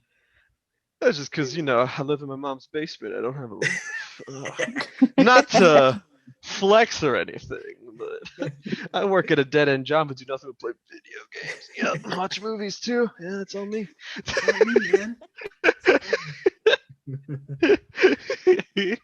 While you sit there with your little drawings, I watch The Lord of the Rings again. Yeah. Wow. So Lado, let me ask you a question. As far Yeah, as what's up? your because you said your main, I guess what you're trained for, quote unquote, is costuming and theater and things like that. But as far as your visual art, your art that you're doing now, because I saw you're doing some stickers, you've done some portraits, things Mm-hmm. like that. um are you still planning to continue that once the dreaded pandemic ends, or are you going to put it back on pause and then focus back on doing your theater work? Um, I don't know yet, but I mean I do want to like use my degree. you paid for it, you gotta I'm use like, it, damn, right? I like it was like blood, sweat, and tears. I fought for that shit. It's like my pride and joy.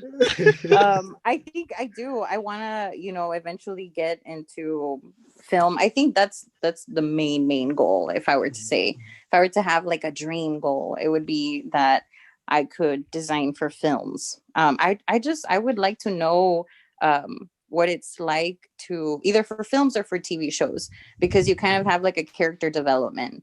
So I've always wanted to do that. I'm like, what is it like to explore a character way deeper? Like when you have to, I don't know, for example, if a show has like 8 seasons, you grow with the character and you research the characters. So I would like to know what that would be like. To like completely redesign someone, basically, or to completely design someone just off paper. Or evolve them too, because I mean, with Yeah. characters, I mean, and what as far as you said, TV shows or movies, what type of genres are you most attracted to? Probably either like something with a time period or even something like Game of Thrones where a Nice. designer basically creates a world, Mhm. but you take from different aspects, different kinds of research. That's awesome. Yeah, Game of Thrones is very, yeah, it's almost like middle age, but not really because the leather, all the leather. Yeah, it's like medieval times. I like that her arms aren't really attached to her either. I like they're like separate entities. We're all insane here. We're all a little mad Oh here. yeah, this does have It's like a alright. Alice in Wonderland type of vibe. I remember that part in the book where she gets sucked into the hole and the eyeball Yeah, thing was just complacent about it. Bro. yeah, it's very vibey with that. Like, yeah, she's gonna get sucked into that hole, and it's 2021. Hell yeah. Welcome to the new year. To the new year. Let's not.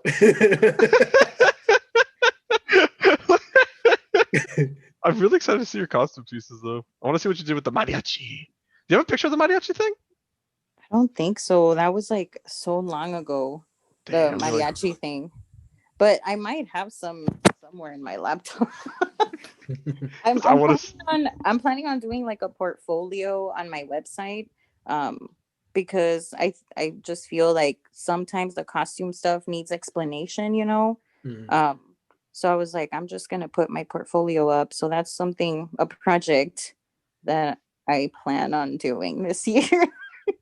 Well, you said it on here, so now it's a commitment. You have to do it. Definitely. Yeah, you gotta do it. Definitely. Everybody's gonna be like, "Where the fuck? Where is it? Let me see it." We can only hope. We can only hope enough people listen to this so we can hold you accountable. On Savage World the Artist, episode 6, right? Episode 6. Episode Dude, 6. come on. You're not helping by not knowing what episode this is. Because every episode is episode 1 in my heart, dude. Oh, that makes me feel warm. And I Oh no! escaped Oh no! I just need to turn on my air. Never mind. It's just my air. You're full of shit. That's it. With I'm that, kind of starting to like this thing now, I whatever like it a this lot. was. You didn't I like it at call- the beginning? This thing is sick. I like I it. didn't. She's Alice to me. I call her Alice. Ali- I like Alicia. it. It's Alicia. Alicia. Oh, Alicia, ¿qué tú haces? Cuidado con el roto. Wait, how do you say? Because I said it in very Caribbean Spanish, like roto. El hoyo? Hoyo? No, hoyo. Hoyo. Okay. That sounds like such a dirty El word. hoyo? Yeah, Hoyo. that's such a Actually, dirty it word. does, right? Oil. As I don't say things like because Caribbean Spanish and Latin American Spanish is so different, and even different islands like in Cuba, you say something there that you say in Puerto Rico, and it's something completely different, and it's like a dirty word. Grandma will slap you because it's like something you don't say. So I kind of Definitely. Oyo. Boom, cochino. Like, wait, what? ¿De dónde escuchaste eso? Like what? It's a word. That's what that's what I teach my boyfriend is all of the Spanish bad words. All the bad words. I'm like, you just need to know these. That's the best prank. I did that. Well, I didn't do it with a bad word. I did that to my wife when we first started dating. Because she's white, so she was like, "Oh, how do you say this in Spanish?" I was like, "Albóndiga." No matter what it was, I was like, "Albóndiga." We were like the first year of our relationship, everything was just albóndiga. She didn't like it didn't register to her. She was like, "Oh, that's nice."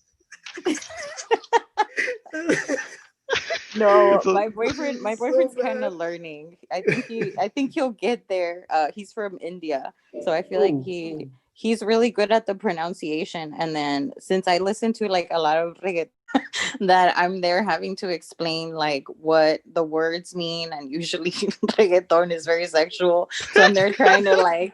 I'm like, he's saying that he wants to put it inside her like this, and that he wants to.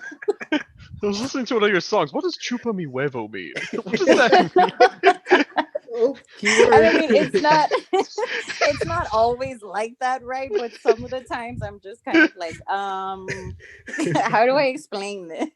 Like in the wrong moments. You're asking about the wrong moment, right?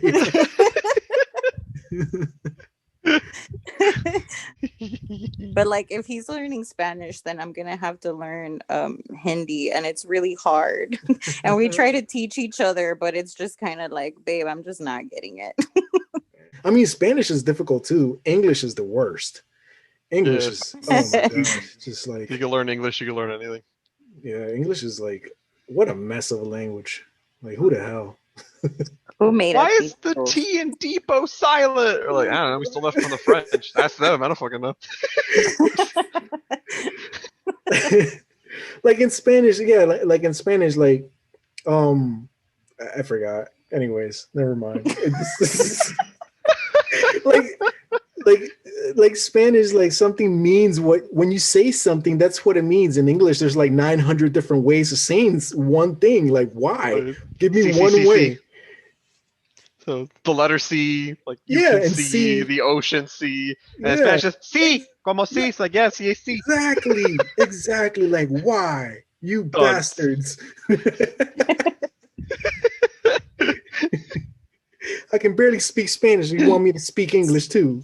Yeah, Definitely. yeah, no. Did you guys speak Spanish first and then you learned English? I Yeah, did. Yeah, and then I Yeah. forgot most of my Spanish. Haha. that's crazy. Well, Yeah, same. my mom is the one that speaks Spanish. So since I was raised by her, and is like, yeah, that was my first language. But my dad is from Saint Croix, and they speak Patois. But I didn't learn Patois. I had to learn it like here in Florida, basically. So you know Florida Wow. Tois? Nice. I can't speak Patois. I can understand it. I can't speak Caribbean at all, but I can damn sure understand when somebody's cursing somebody else out. Like, you just do it by context. It's That's just all like, you gotta yeah. know.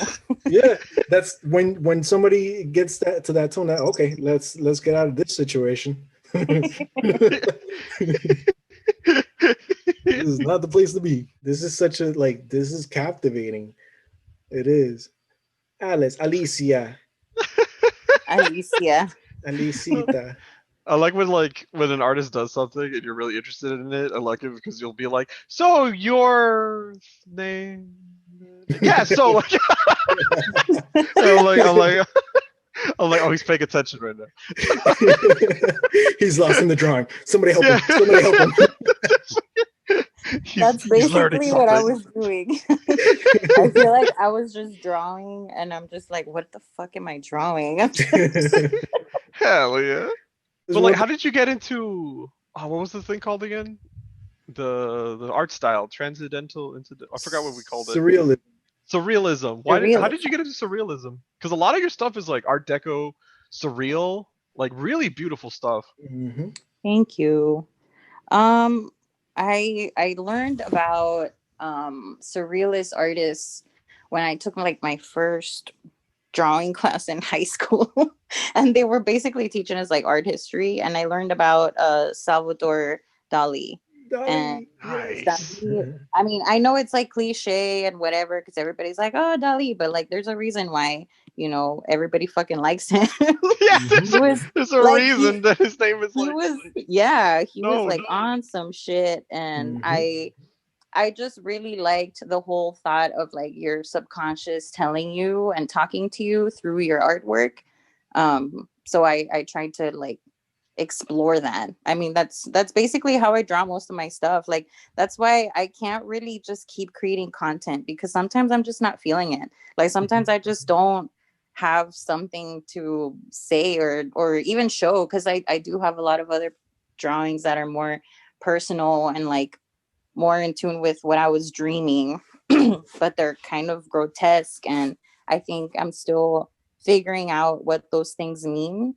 So that's basically why I was attracted to it, because they're essentially painting their dreams. So And kind of working out your subconscious in a way. definitely, I think that's how I use my art. It's a form of healing for me. Beautiful. That is beautiful. Would And you Absolutely. I say mean, like art also, kind of saved you then? yeah, I guess if you want to say that. I mean, I've been drawing since I was like a kid. That's how I started drawing, because my mom would work like so many jobs when I was a kid. And so she would basically try to find ways to keep me entertained. And she would buy me like coloring books while I waited for her to like get out of work or something like that. And that's how I started. Like, I started painting. And actually, before we even did this, I asked her, because I was listening to one of the other episodes, and they were talking, one of the artists was talking about how they started drawing, and I called my mom like right after I listened to it, and I was like, how did I start drawing? Like, how did that go about? Like, what did I do? How did I get here, Mom? Help! Who am I? But like, we forget that we can ask our parents those things, right? Like, I was like, Yeah. that's true. Like, my mom saw me as a child. Like, what was I like, and how can I discover a little bit more? So she told me that that's how it started, and that then I used to uh, paint the coloring books like too fast, that I would just go through a bunch of them. And then she started getting me the ones that are kind of like a sketchbook that has the little it looks like a tic-tac-toe thing, and then you just Yeah. draw The numbers. like a reference. Yeah. Yeah. And then I started doing those. And then eventually she just like got me sketchbooks, and I just started drawing. But even when I was a kid, I used to like make clothes for my Barbies, and cut up all of my clothes from the closet so I could have fabric to make clothes for Wow. my Barbies. Oh, so This so little since bitch just put, like little. all in his shirt. Like, oh Yeah, no. like I would get in fucking trouble for doing that shit, because sometimes I would cut up my sister's clothes too, and I just I love that. Like, she suddenly puts on the shirt and is like missing a whole part of it. Like, oh no. Like, His hole listen, is mysteriously Barbie shaped. this is my art process. Please, you have to understand. and I never took it serious. I always thought like it kind of always came natural to me, and I was kind of like that kid in school that people like would ask me, "Hey, can you draw me? Can you draw this for me, or can you do this?" Or I would just make drawings of my friends and give it to them. And most of my work, like from college, that I used to just like get over the critique, and then I would, instead of trashing it, I would just give it to my friends. So a lot of them like have a lot of my work, because I would always just give it to them. Oh yeah, here. No, yeah. I'll just make another. But I think the reason why I gravitated towards surrealism was because it was also some of the first art history lessons that I took were about surrealist artists. They really And resonate. also, yeah, and also looking for like those artists that came from where I came from. Like, I know Frida's also very cliche, but like she was very powerful, and her use of color is really inspiring, and that's I take from that as well. Yeah. I like, the thing with Frida is that everybody, not everybody, but a lot of people think it's just a portrait of herself. No, No. look around the Mhm. actual, and it says there's so many levels to her art, because it's not a simple self-portrait.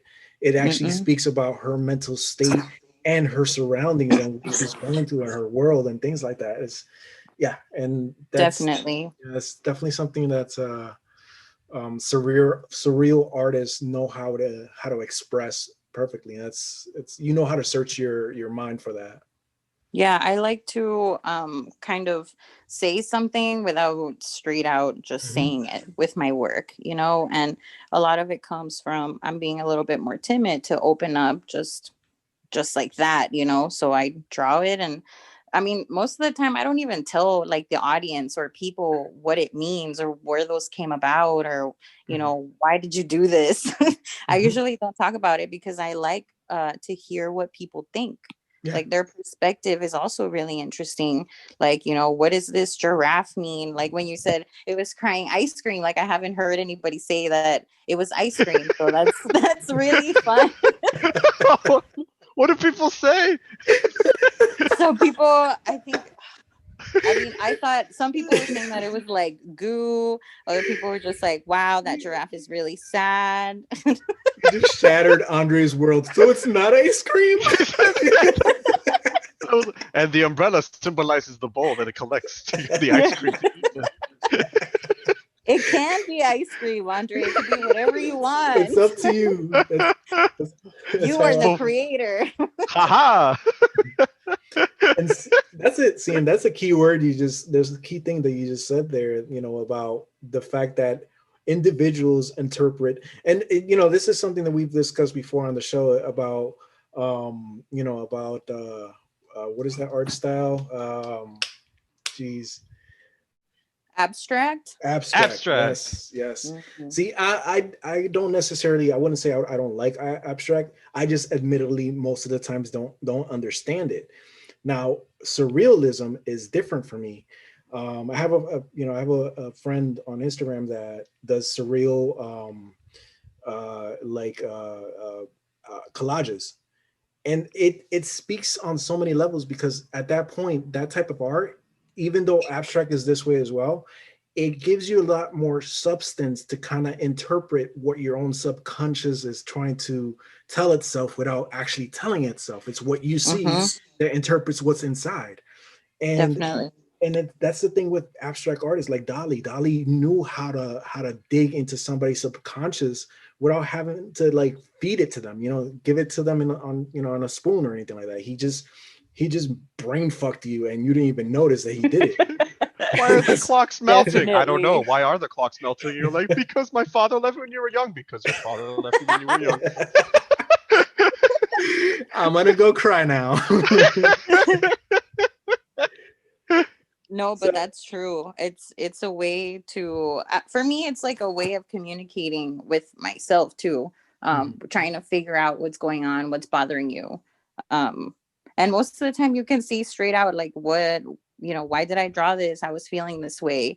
Um and recently I've been trying to like journal about it a little bit more. So I kind of have some kind of log of like this is what I was thinking, or also trying to explore what those things mean, because I draw a lot of like flowers or like nature coming out of places where it shouldn't or it doesn't. and, and I've always thought about that. I was like, what does that mean?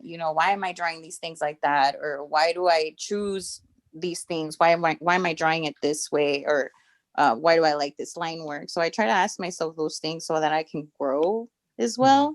I mean, I don't know if that's working, but I'm definitely just trying shit out.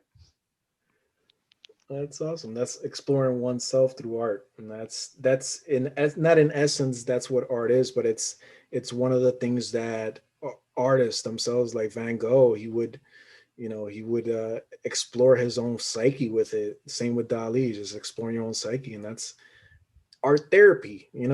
Like, Art therapy, yes, it's you can do art for art's definitely. sake, but art with a purpose is so much more powerful. And not that a person has to say something with their art, is just do it freely, without holding yourself back. Definitely. I And let think me that's where a lot of people struggle. I mhm. know that's where I struggle. Yeah, very true. Same here. Like, I was gonna ask you about the private work that you have, the work that they say you don't show. Have you thought about doing like an art book, or sometime in the future, maybe having like an exhibition of that type of art that you haven't put out before? I think so. I think I like to think that maybe one day I'll like have the courage to just really show some more of that stuff. And I think it's just like you have to build boundaries too. I mean, I'm Mhm. learning that for myself. I'm just like, if I don't really feel comfortable sharing this right now, then I don't really have to. But then it doesn't mean that I'm not going to do it later on. Mhm. Right. Um, True. um, but yeah, I definitely think about that. I think about just being more confident in just sharing. like how we were saying from way before. It's a process. I was going to school and I was like so busy. I never paid attention to, Instagram and social media. I was just kind of like off of it. And I was working and making all of these things, but I was never documenting it or photographing it. And it wasn't until I got out that I was like, holy shit, how do I organize this? And honestly, that's the main issue that I'm having a hard time just being like, how do I organize myself? Because I'm saying that I can paint and I have paintings and I can like sew and I have stuff that I've made and I can design costumes and I've also done museum work and like it kind of gets overwhelming and I'm like, how do I present myself? I guess that's what I've been Like almost figuring out. like what you want to say with your Yeah, and specific what social medium. media. Hmm. And Yeah, I what totally medium as understand well. that. Yeah. I mean, honestly, from my perspective, from what I've seen from your work, I would buy your art book. Like I would definitely, because it's something that I feel like every page would be something different, something that would make me not just admire the work, but also kind of question myself and my own psyche.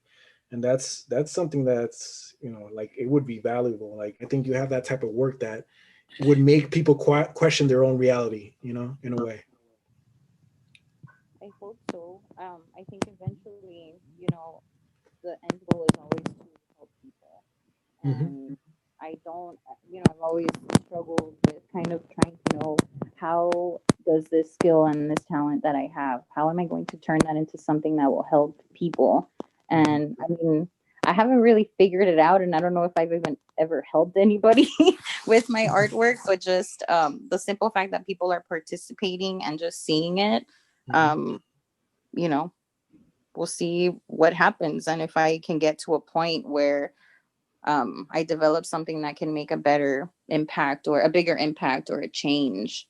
But I think that a lot of people and a lot of artists yearn for that. Hmm. Yeah.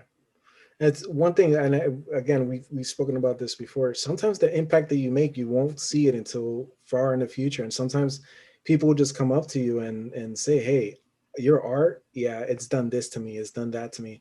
I'm sure that there's somebody out there that has said that, Thank you. and this eye Yeah, is like amazing, by the way. yeah, you are really good with eyes. Like that's what I'm noticing Yeah, too. You have a lot of I like love eyes that and flowers, and they're Because they all don't leave me alone. amazing. They're following me still.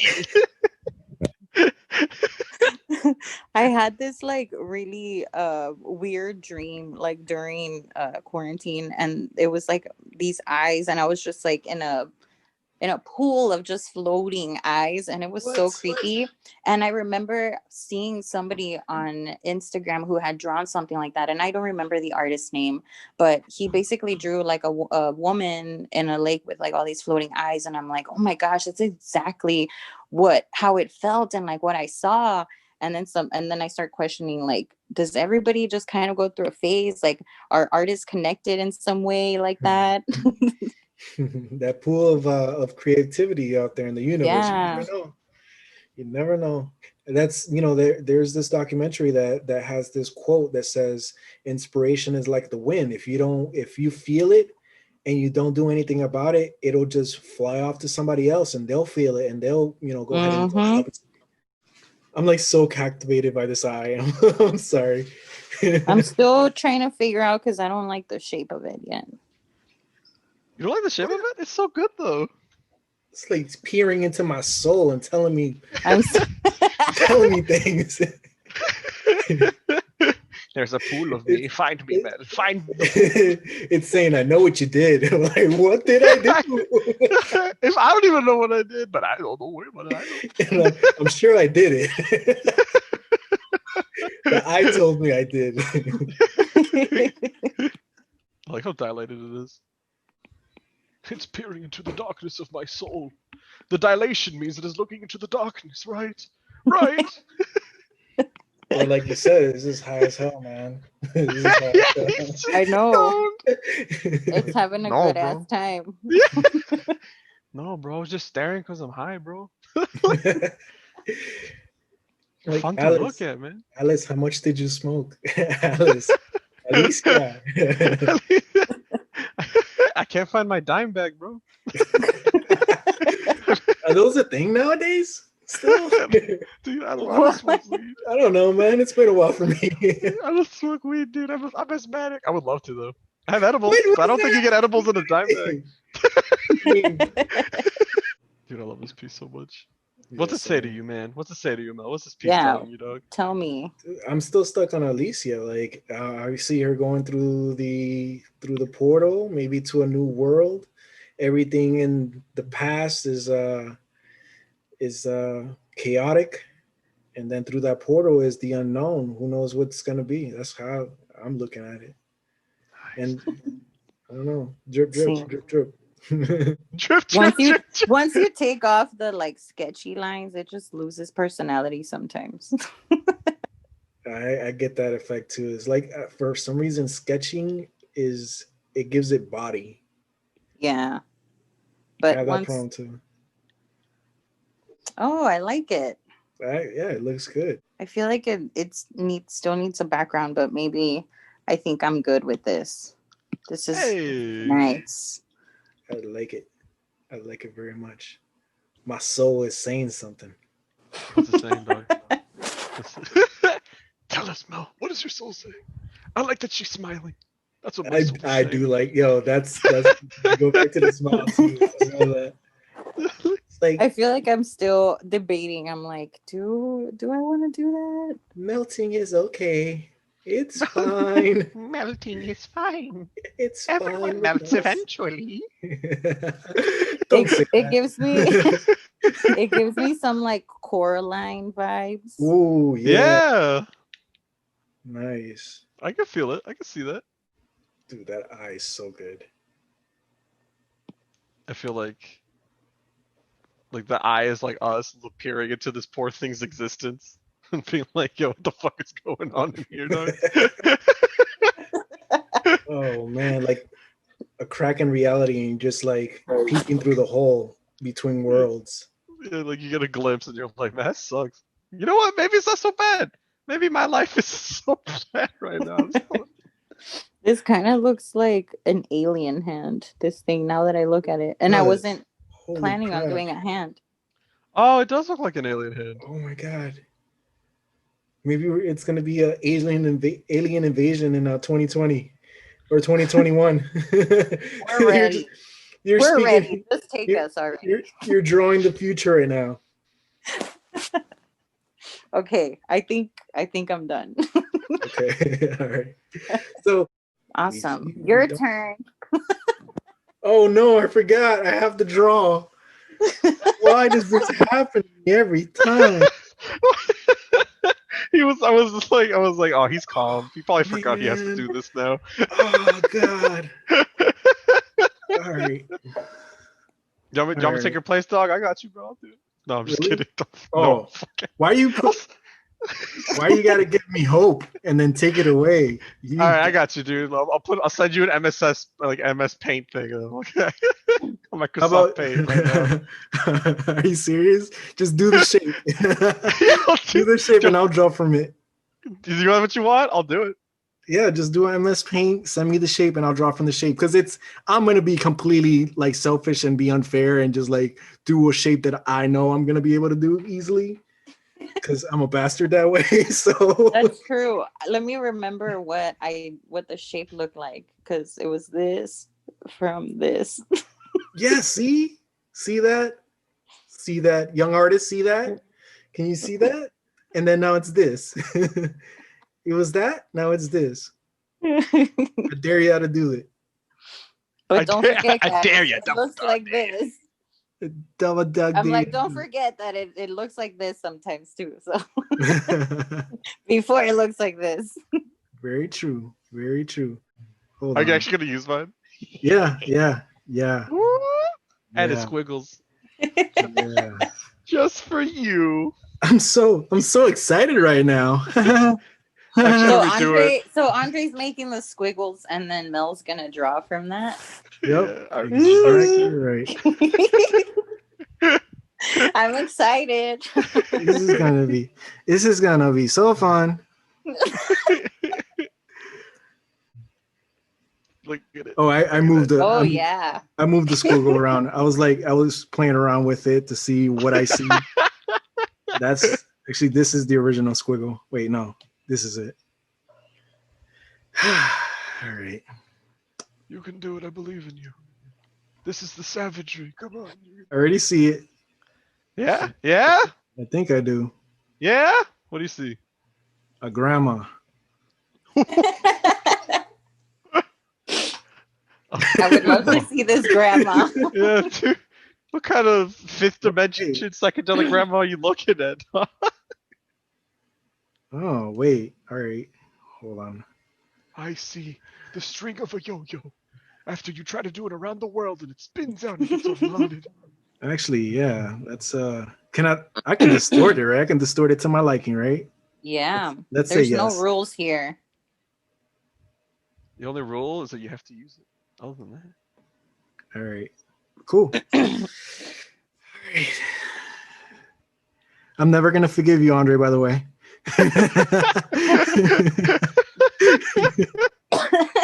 This is unforgivable. Ooh, I like your palette of purples. Let's see. Oh yeah, that's I don't know where I got that. Oh, I know. I was doing a commission for a friend. She had a logo and she used certain colors that, this palette I got from her, like her default screensaver. So I use that. I like it too. I kept it. Ooh. All right, so let's see.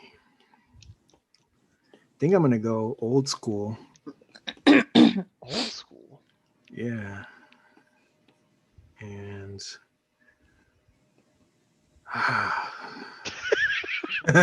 oh, yo, I'm so stressed. I'm so stressed right now with this. All right, cool. Oh, I see something in there. I see like a cyclops. Yeah, I see him. A cyclops. That's what I see too. Yeah, can you see him too? Wow. Yeah, it's a cyclops.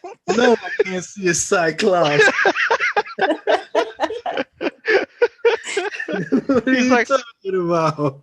He's like screaming. He's like, ah.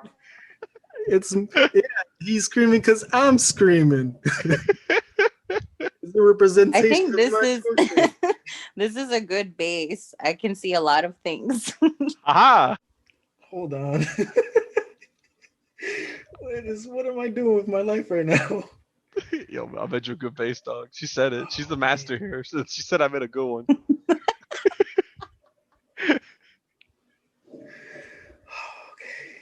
Okay.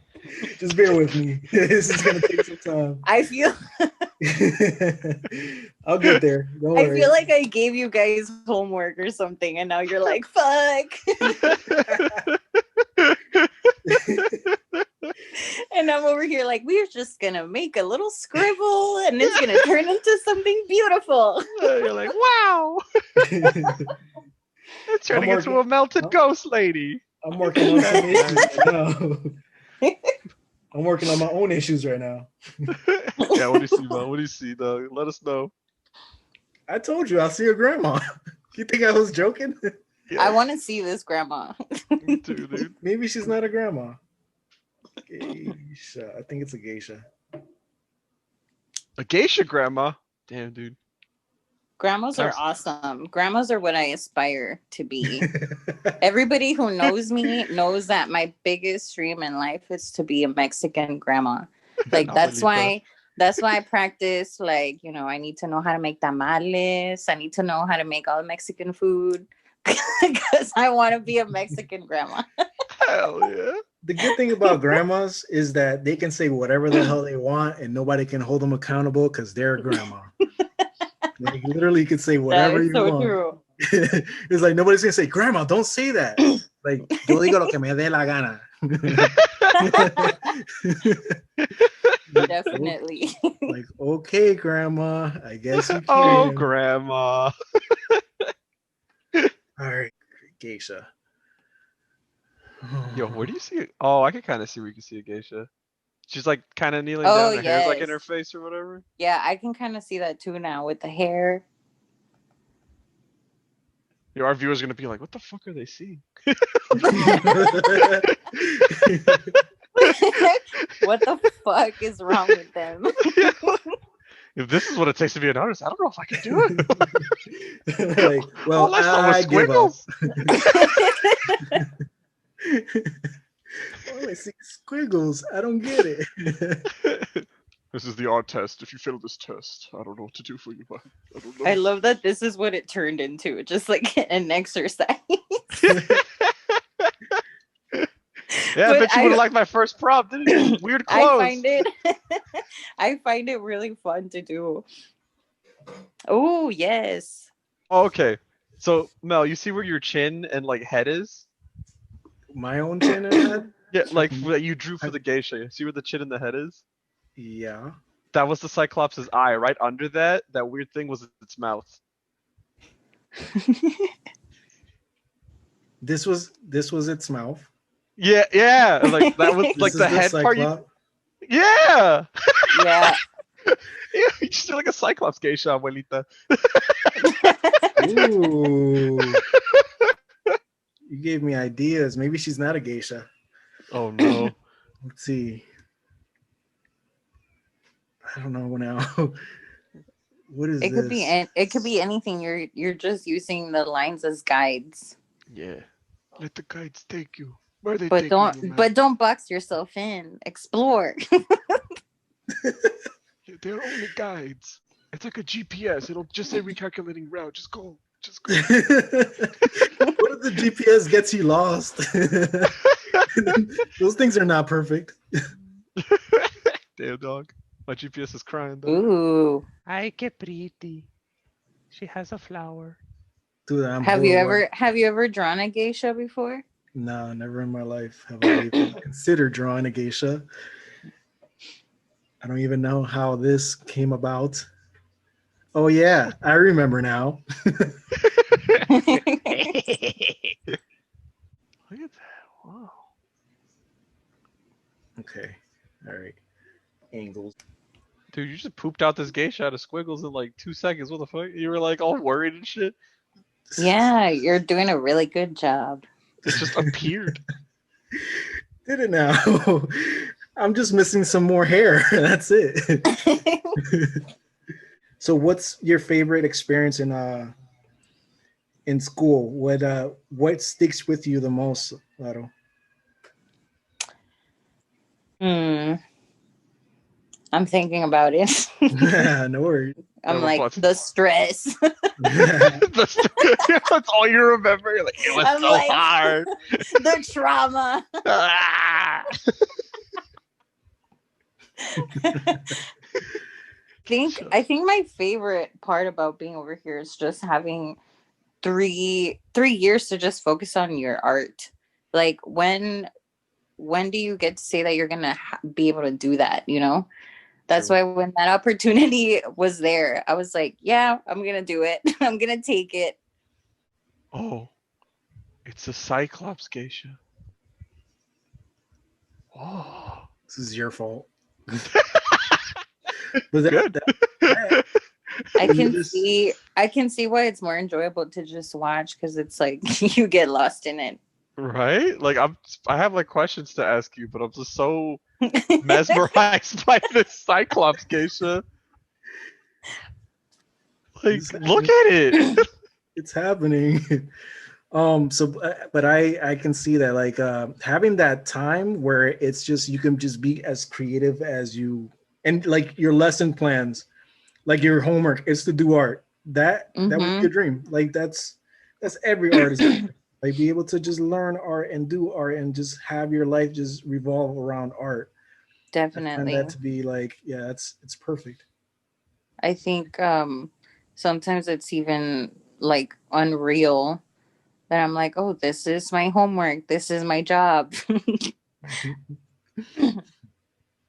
How's it feel being free now though? Like no more school? Or do you miss it? I think at the beginning I missed it, but because I like to have a little bit of structure. Like I need to have a job. I need to do something. If not, I go crazy. But and I don't. In the beginning, my family was just like, "You need to chill. Like you've been working really hard. You just went to grad school. Like you need to chill. Just take a break." And I'm like, I know how to chill. Like, no. Yeah, did you have 3 jobs like after grad school or Yeah. something? Everybody who knows me knows that I'm always working. Like I work a lot, and it's just because I don't know, I'm really passionate. I need to make the people for the drag clothes. I need to. But then like quarantine, for example, I felt like when it's the same as grad school, when are you gonna have this time to just, calm down, rethink everything, process everything? Did you go crazy during quarantine? Were you like crawling up the walls? I think it really affected me. Like I feel like I'm a really extroverted person and I like, being around my friends. I think that um my energy I get from like other people, it's being around other people and having conversations. I like doing that. And because we couldn't see anyone, it was really hard for me. I mean, not only that, but just like everything was on fucking fire. Yeah. Everything was just like a dumpster fire. I remember, I think it was like towards the end when they were talking about like, oh, apparently there's aliens that exist. And then I'm just like, you know what? I'm fucking done. Like, just take me. I'm done with this. I can't take it anymore. Yeah, like he was in the middle of quarantine. So actually, no, I think quarantine just started. It was like April or Marchish. And around here in Florida, like right near my house, Jacksonville, there was a UFO. Now, I'm not saying it's an alien UFO. I'm saying the military term UFO. It was an unidentified flying object, and it was flying around, and they didn't know what it was. They were like, it could have been espionage, it could have been something. And I didn't even care. Like, there was helicopters flying around my house, and I was like, yeah. It's been a flying pig, and they just call it that. Anybody we're so desensitized now, like everything is just crazy. But I'm like trying not to comment so much because then we're gonna go into the whole political shit. The U.S. is on fire. It's nothing new. It's on fire. I really feel like I'm living in like a TV show or something, like where things don't even feel real. It's so comical and absurd. Mm-hmm. I agree. I'm like, what is this life? We just given up common sense. That's the thing. Common sense has gone out the door. The thing is though that some people have just like not really done anything to their lives. Like this didn't really affect them that much. They just kind of kept going with what they were doing. And that to me is so baffling. Yeah. Yeah, some people, the only difference that it is they put on a mask. And, that's the reality of it all. It's my dad. My dad, literally, nothing has changed for him. He still goes to work every day, does everything the same. Mm-hmm. To him, he's just like, so he's like, mijo, it's hard to breathe in this mask. And I'm like, yeah, you have to work. He's like, I know.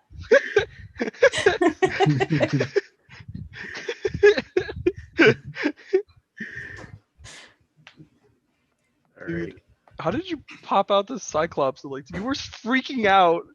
Yeah, you were. Like, just because you just poop out this like crazy Cyclops geisha. I was hoping really like you were gonna draw this. some like, weird shit, like some like Starbucks pop art or something. I was really ready for it. I don't know how things happen. They just happen. Yeah, that's fucking sick. Look at that. I feel like the hair's a little messed up, but hey, whatever. No, I mean you could just say because she's a Cyclops. I like the accessories. I like that you're drawing accessories. Oh, would you say accessories are part of fashion? Oh, ding, ding, ding, ding. Now, listeners, if you have your card or a bottle of tequila to take a shot with, this is now the time. Say, if somebody's doing a drinking game out of that, I want to know if they're on the floor.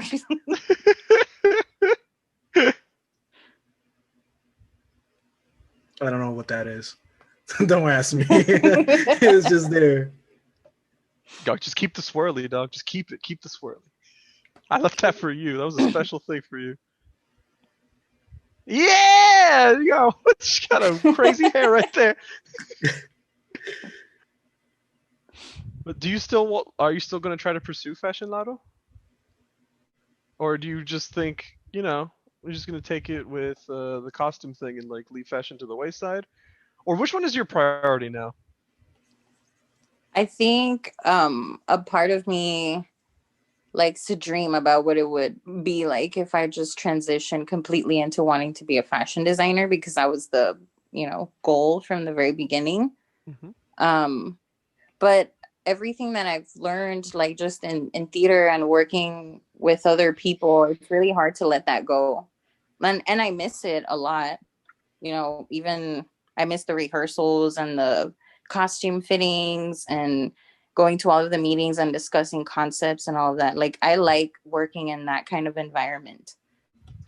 Because more extroverted. Like if you deal with people more, you're more hands-on with that, right? Like is that what it feels like? Definitely. So, but did you ever try giving it a go? Like maybe try designing some clothes? It does feel more solitary, but like I don't know like anything about the field, honestly. Yeah. I feel like I get everything that I like from doing costume design. Like when I decided to go to get my master's in this, I was like, is this what I really want to do? And I'm like, but yes, because it kind of puts everything together. It puts in like fashion and history, research, psychology, like all of the things that I'm interested in. It kind of binds them together into one thing. And I think that's why I would probably remain a costume designer. Hell yeah. Are you gonna like eventually get like gonna start taking commissions and be like, I will design your costumes for Halloween. For party for galas, I got you. Call me.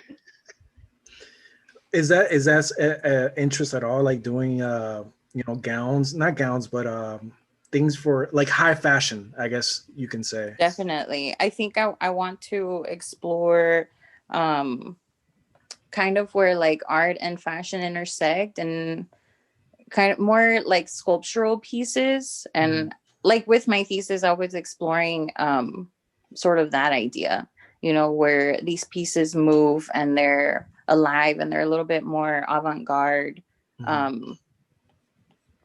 And also kind of bringing in that surrealism from my other kind of work. Oh, So I hell think yeah. eventually that's something that I would see myself doing, is doing like wearable sculptures. And I do have some stuff designed that I want to pursue.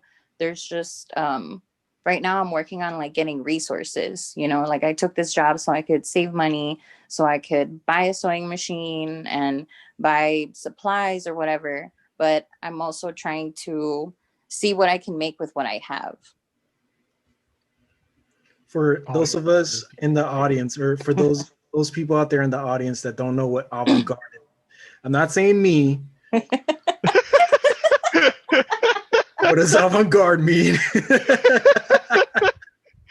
Something that is but isn't. You're like, yeah, that's okay. like a piece of scissors that got stabbed through a picture, and then someone calls that art. That's avant-garde. Like it is art, but it's like fashion that's more artistic, I guess. Okay. It's a little bit weird more shit out there. The only thing it's like experimenting with ideas, Oh, okay. It's low experimental fashion type of situation. That's definitely. dope. And sometimes it's like unusual or weird and different. It's like reimagining what could be, but by the use of fashion. See, the only word that I know of fashion, what it means is couture. I know what couture means. Ooh. It means what does couture mean? It's something that's made specific, or only once. It's rare clothing. It's not duplicated. You can only find it like from one designer, and he made it specifically for like one person. That's what it means, right? Am I wrong or am I right? Sort of. It also kind of means like a garment that's made entirely like by hand. It involves a lot of hand sewing and harder techniques too. That's usually what couture is, like finer fabrics and more decor. Yeah, it's what stars wear. Like if they wear something that's made just for them. Koto deko. Ajes. Deko. Koto.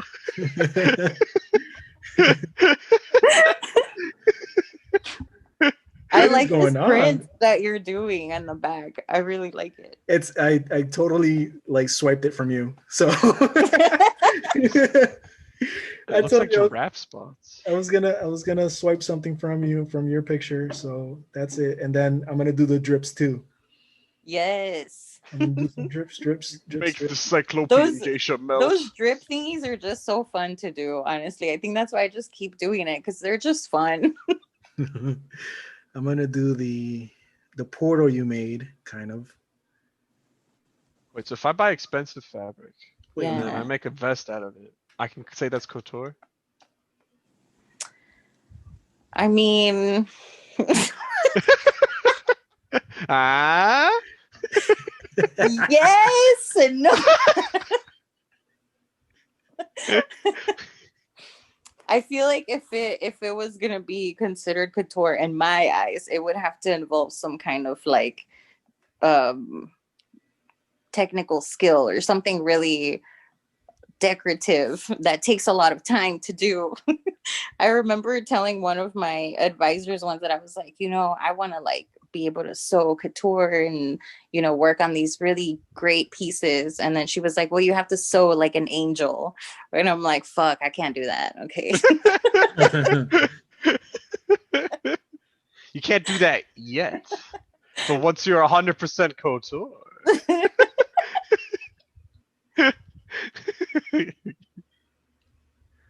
Oh, is that where Alice is coming out Ooh, of?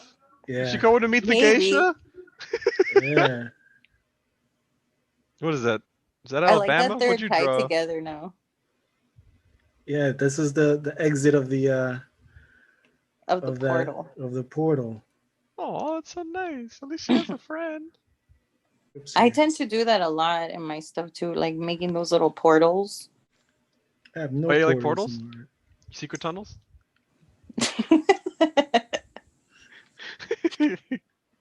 I think sometimes it comes from like wanting to place the object or whatever it is that I drew somewhere and it doesn't really fit anywhere. So I'm just kind of like, it was birthed from here, but you don't really know where that is or where it's going. It's from this world, or is it? God, I can't stop looking at your Instagram page. I'm not gonna lie. I've been looking at it this entire time, and I've been trying to like. Oh, I just love, like the last piece that you posted with the eyeball with the flowers coming out of it. Oh yeah. Which like I love it the most because the rest of them are flowers with an eyeball in it. And this is an eyeball with flowers coming out of it. It's like the final stage. And, like it's more serious in your other pieces too, because like your other pieces, like Mhm. not that they're like not serious, but they're like they feel a little lighter, except for the really sad ice cream giraffe. I don't get sadness from this ice cream giraffe. I don't know how they think it's sad. It's just ice cream. Giraffe ice cream machine. Yeah, dude. I think it's because I was trying to like find another color palette. Like and sometimes I think about that too. I'm like, do I have to stay in the same color palette? Because you know how some people like to do their Instagram like aesthetic where, everything's kind of like fits and looks really nice because it's appealing and it makes somebody want to go onto your page and look at it because it's pretty. And I'm like, do I want to take that route when I do social media, or do I just want to draw whatever the fuck I want and just put it on there? And I'm like, I'm just gonna draw whatever I want and just kind of feel it. So those last two, it's because I was working with a different color palette. Oh. So like But just the also, difference in the color palette kind of transforms because it's like it gives like a completely different vibe too. yeah, definitely. I'm trying to also still find like the style that I really like. Um, but also trying not to limit myself. So it's hard. I'm just experimenting. And I'm like, you know what? These are kind of serious and they don't go at all with everything else. But I have a couple more that I just haven't painted. And I'm like, what? Maybe I can work in series. Like, I think I work that way just in general. I'll make like groups of things and then move on to the next thing. Like, and it always starts from a concept, really, or from a color palette. Oh. So what did the giraffe ice cream thing mean to you then? Because you like it's what it means, whatever you want it to mean. But what did it mean for you? That was when I was really stressed out. Just about everything. I can't really remember like what was happening. I just remember feeling really stressed out, and my boyfriend and I have just kind of like little sessions where he'll make music and I draw, and we just kind of like spend some time doing that. Artist hour. Yeah. So it was like one of those sessions where I just kind of drew it just came to my mind, and afterwards he was like, whoa, that's like really sad, really deep. And I'm like, it is. I don't even think about it. But yeah, it was just kind of like this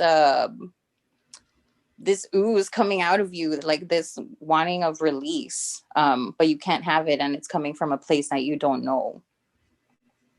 And you collected it in an umbrella. You're like, I Yeah, still it's need kind it. of like carrying your own weight, because like the giraffe is carrying the umbrella. It's almost like picking yourself up as well, Oh. Like because carrying your own grief. yeah, trying not to let it drown. Like and then it's like an overflow, so you're like trying to keep it together. Oh, you're like trying not to make a mess, but you're like, it's Yeah. slipping. Ah. I guess that's what it would mean for me. And your profile pic, is that a self-portrait? Sort of. Or you just like, I like this lady, a classy lady. I'm gonna make Yeah, her. it started off with like, oh, I like this angle of the model, and then I added the short hair, and like I have short hair, and sometimes you'll notice that it's me because of the beauty mark, like on the lip, on top of the lip, Mhm. because I have that. So sometimes I feel like I put it on one of the flowers that I drew as well, and I didn't really notice it, and then I was like, hey, I think that one's me. Nice. I made That's myself. awesome. Wow. Thanks, me. It's funny how that happens. Sometimes you put yourself in your art, you don't notice it, and that's sometimes like Yeah. self-conscious, like not self-conscious, subconsciously self-conscious. Just Yeah, and I think also artists, like when they draw things, it tends to kind of look like them too. When they draw people or just any objects, it gives off the same vibe they do. I think that's always really interesting and amazing. Art's another form. It's just a form of communication. It's like a word of talking without talking. Mm-hmm. Also, this one where it says, "Will I ever twerk again?" She's smoking like a blunt. I was trying really hard not to laugh when I first saw that. That's really fucking funny. He's just so blah, smoking up. I'm like, will I ever twerk again? That was, that was Let's like a work again. conversation with my sister. Like my sister and I have these crazy ass conversations all the time. We spend like, I don't know, 3 to 5 hours sometimes just talking, and we just talk about everything. And that Like one was, of those everything and nothing at the same time. yeah. We just like hang out with each other on the phone, and that was one time, I think it was like at the like middle of quarantine, and we were like smoking together. And then she's like, dude, am I ever gonna twerk again? Like, I can't remember the last time I went to the bar. Like, are we ever gonna get to just go out to the club and like perrear? And we're like, I don't know, dude, I don't know. I would have never got this. Was like a COVID piece. Yeah. Now it makes so much sense. Like, will you? It's a I'm total like, oh my God. existential crisis type situation. Yeah. Will I ever? Will I ever twerk? Yeah. Like that could be like the cover of a pop album. Like look at it. Oh, I saw that you did also some album. Was it an album cover or some work for a musician or two? Yeah, I started doing album art because, like I said before, my boyfriend makes music, and Mhm. so he had been working with artists, and he referred them to me for cover art. Nice. So I started doing some cover art for like rappers and like people who are doing R&B and just different kinds of musicians and all genres of music. It's really fun because you're getting inspired by a song. So they send me the track and I listen to it Nice. like a couple of times. I kind of like get the feel for it, and then I get their input as well, like if they want specific color palettes or a certain object that they want in there, and then from there I just kind of come up with it.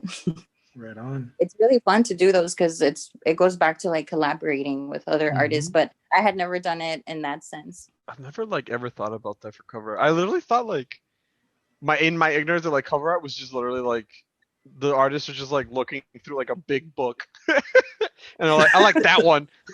That one's cool. And they're like, all right, cool here. Like a tattoo wall stencil, but for art, I mean, for like cover art. Everything's I art, mean, Andre. Everything's art. everything. Avant-garde culture. Everything's fashion. Everything is fashion. Oh damn! I was looking at her art, and then I like come back, and we're just like all zoomed in on her eyeball. Oh my god, I love her. Look at her. Like Her these name is earlier It's Consuelo. so peaceful. Consuela. Consuelo. Me llamo Consuela. Solo tengo un ojo. But I'm watching you. I was you. I am I'm el geisha ojito. So El mal mira, ojo. el mal ojo. El mal Te ojo. va a dar el mal ojo. El mal ojo. No tengo Dude, otro. Eso te doy el malo. no tengo otros.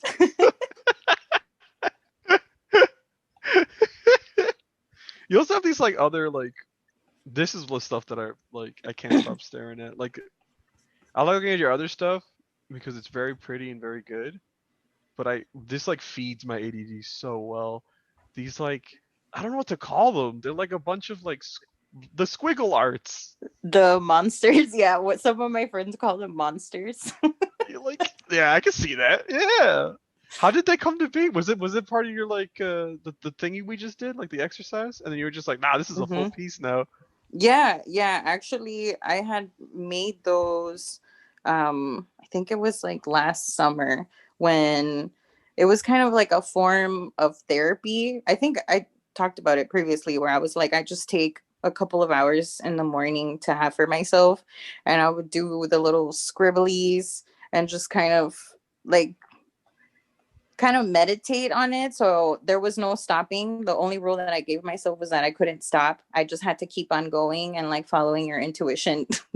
And that's how those came about. So I had a bunch of them. And then when I started using Procreate, I put them on there to play with color and whatnot. And they became these really fun, I don't even know what they are. I guess, yeah, little monsters. Yeah, like But monsters, like yeah, what's fun about them too is that I kind of was rotating the page all the time. So if you buy a print of it, you could put it on your wall however you want because it could kind of go every which way. oh, that's cool. I never even thought of that, but now that I'm like Hmm. spinning, oh, that's so cool. I like the clown one. He has like a weird clown fro and a nose. There's one, I think it's the orange one. And my boyfriend's always like, yeah, I like this one because it looks like there's a goat. And I'm just like, I don't see the fucking goat. Like Yeah, where do you where's see there a the goat? goat? I don't see it at all. Or like the things that people will say that they see in it, I'm like, I can't see that. I don't know where you're seeing that. But I think that's the fun of them. I don't see, where is there a goat? I'm like, where's the goat? Dude, I do not see a goat at all. He's crazy. Are you seeing the orange one? Yeah, Yeah. it's like it has like the zebra stripes on it. Yeah. There's a way, I don't know. I don't see it. But a lot of my friends have like, oh yeah, I can see this. And I'm like, I don't see it, but I think I don't know, they're up to whatever you want to say they are. Yeah, you just nod your head. Yep. That's it. You did Yep. Yep. I'm like, yep, You got the goat. You got it. it. You got it. Buy the print. this is what this is what I was thinking that day. And honestly, I should have, like, that's what I mean. I'm trying to log everything because I'm like, what was I thinking when I was drawing that? I don't fucking remember. Nah, dude, I don't expect you to remember these because, like, again, these are like your meditative states. So you're not supposed to be thinking of anything you meditate anyway. Yeah.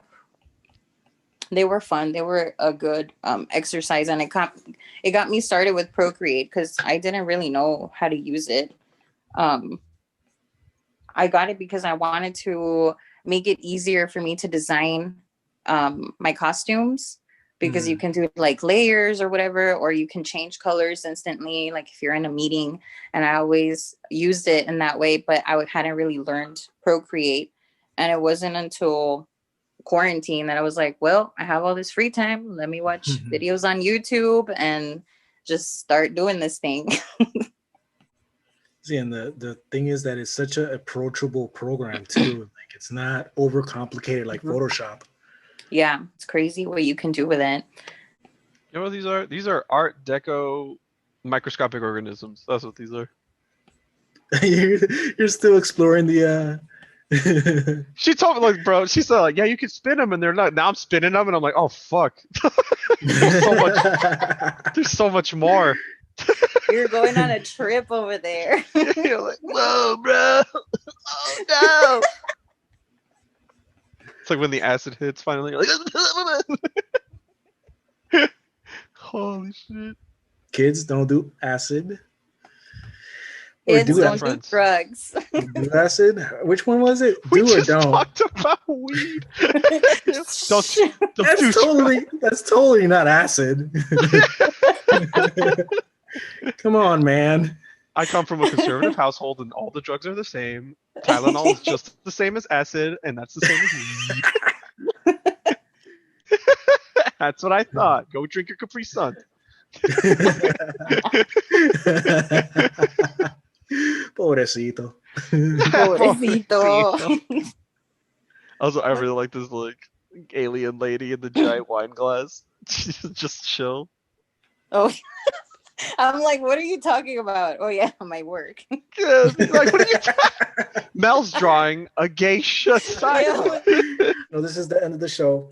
We like to ask one very specific question, which would be, what piece of advice you would give to listeners that maybe younger artists, or it may be seasoned artists that are just needing to be reminded certain things. What kind of resonates in your head constantly when you about art? When I make, I would say for you to create for yourself, for you to use art as a way of healing, as a way of coping, as a way to practice self-care.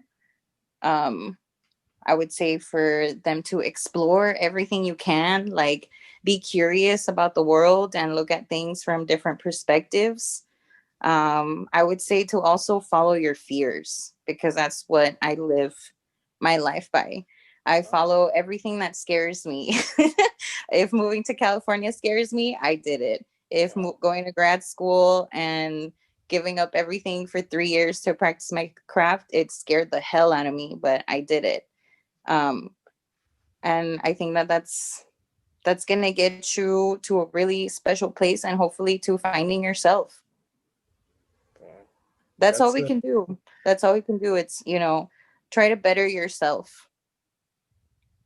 Be kind. Rewind. That's a beautiful way of putting it. To follow your fear, and that it resonates a lot. It's sometimes the things that you fear the most is where it's worth it. Because hard things are something that you can be afraid of. Hard work is intimidating. So yeah, that's great. That's a great advice. Follow your fear. Follow your fears, kids. Just jump in. You'll learn how to swim later. You'll figure it out. It'll be okay. If you go to a bathroom in a gas station, And also, if anybody like has questions, since I'm already here, we're kind of addressing an audience. Like, if anybody has questions about, I don't know, if you're considering going to grad school or if you want to know more about something, like I'm open and I'm free, and you guys can ask me anything. I feel like I have some knowledge that I can share. So I'm like open to questions and anything, or Absolutely. help in any way that I can. And what's the best, again, just to reiterate, what's the best way to reach you on your Instagram or? Yeah, you can find me on laro.designs and just DM me or send me an email. There you go. So friends, if you do want to explore options of going to school or different things in fashion, you're more than welcome to message Laro. She'll be glad to help you, and we appreciate it. At least I appreciate. I don't know about Andre. I appreciate you being here. I appreciate. It's been a pleasure. It really has. You've given Yeah, us this a was lot of so insights. fun. I'm glad you had fun because I know you were nervous before. So I'm I glad. was nervous. I was like, shit, I gotta watch what I say. But no, it was really fun. We're so glad, really are. And Andre, any last words? Follow your. Don't let your dreams be memes. Follow your fears. Okay. Follow me on Twitch. Boom. Got it. FATGUERO Mondays and Thursdays, 10:20 p.m. Eastern Standard Time. And one day I'll maybe be playing some games with Andre. You never know. So I'll be on Twitch. I don't have I don't know what my Twitch name is because who cares really. Boomer But, gamer. All right, Lotto, it's been a pleasure. Again, I hope that maybe next season you'll be with us. We'll maybe have like a free for all, drawing session or who knows how this will evolve. But I hope you are with us again and sharing more knowledge and spend time with us. Hell yeah. Thanks. Thank you guys for having me and letting Thank me blab on and chat with y'all. It was definitely illuminating. We definitely learned a lot about what? Fashion. Fashion, baby. Ding, ding, ding. Zoom, zoom, zoom. I learned that museum people call the things that they, look after artifacts, and I think that's really fucking sick. Yeah, that's cool as hell. That is She's cool like, I as was hell. looking after the drag artifact. I was like, artifact? Ooh. Ooh. So dope. It is. All right, y'all have a good night. You too. You too. Bye. Bye, Lotto. Thank you. Bye. Bye. Bye. If you made it to the end of the video, you are a savage, and we appreciate you very much. We are grateful to all the new subscribers. Make sure to also follow our guest artists on their journey. If you haven't done so yet, make sure you like and subscribe. We hope you join us next episode.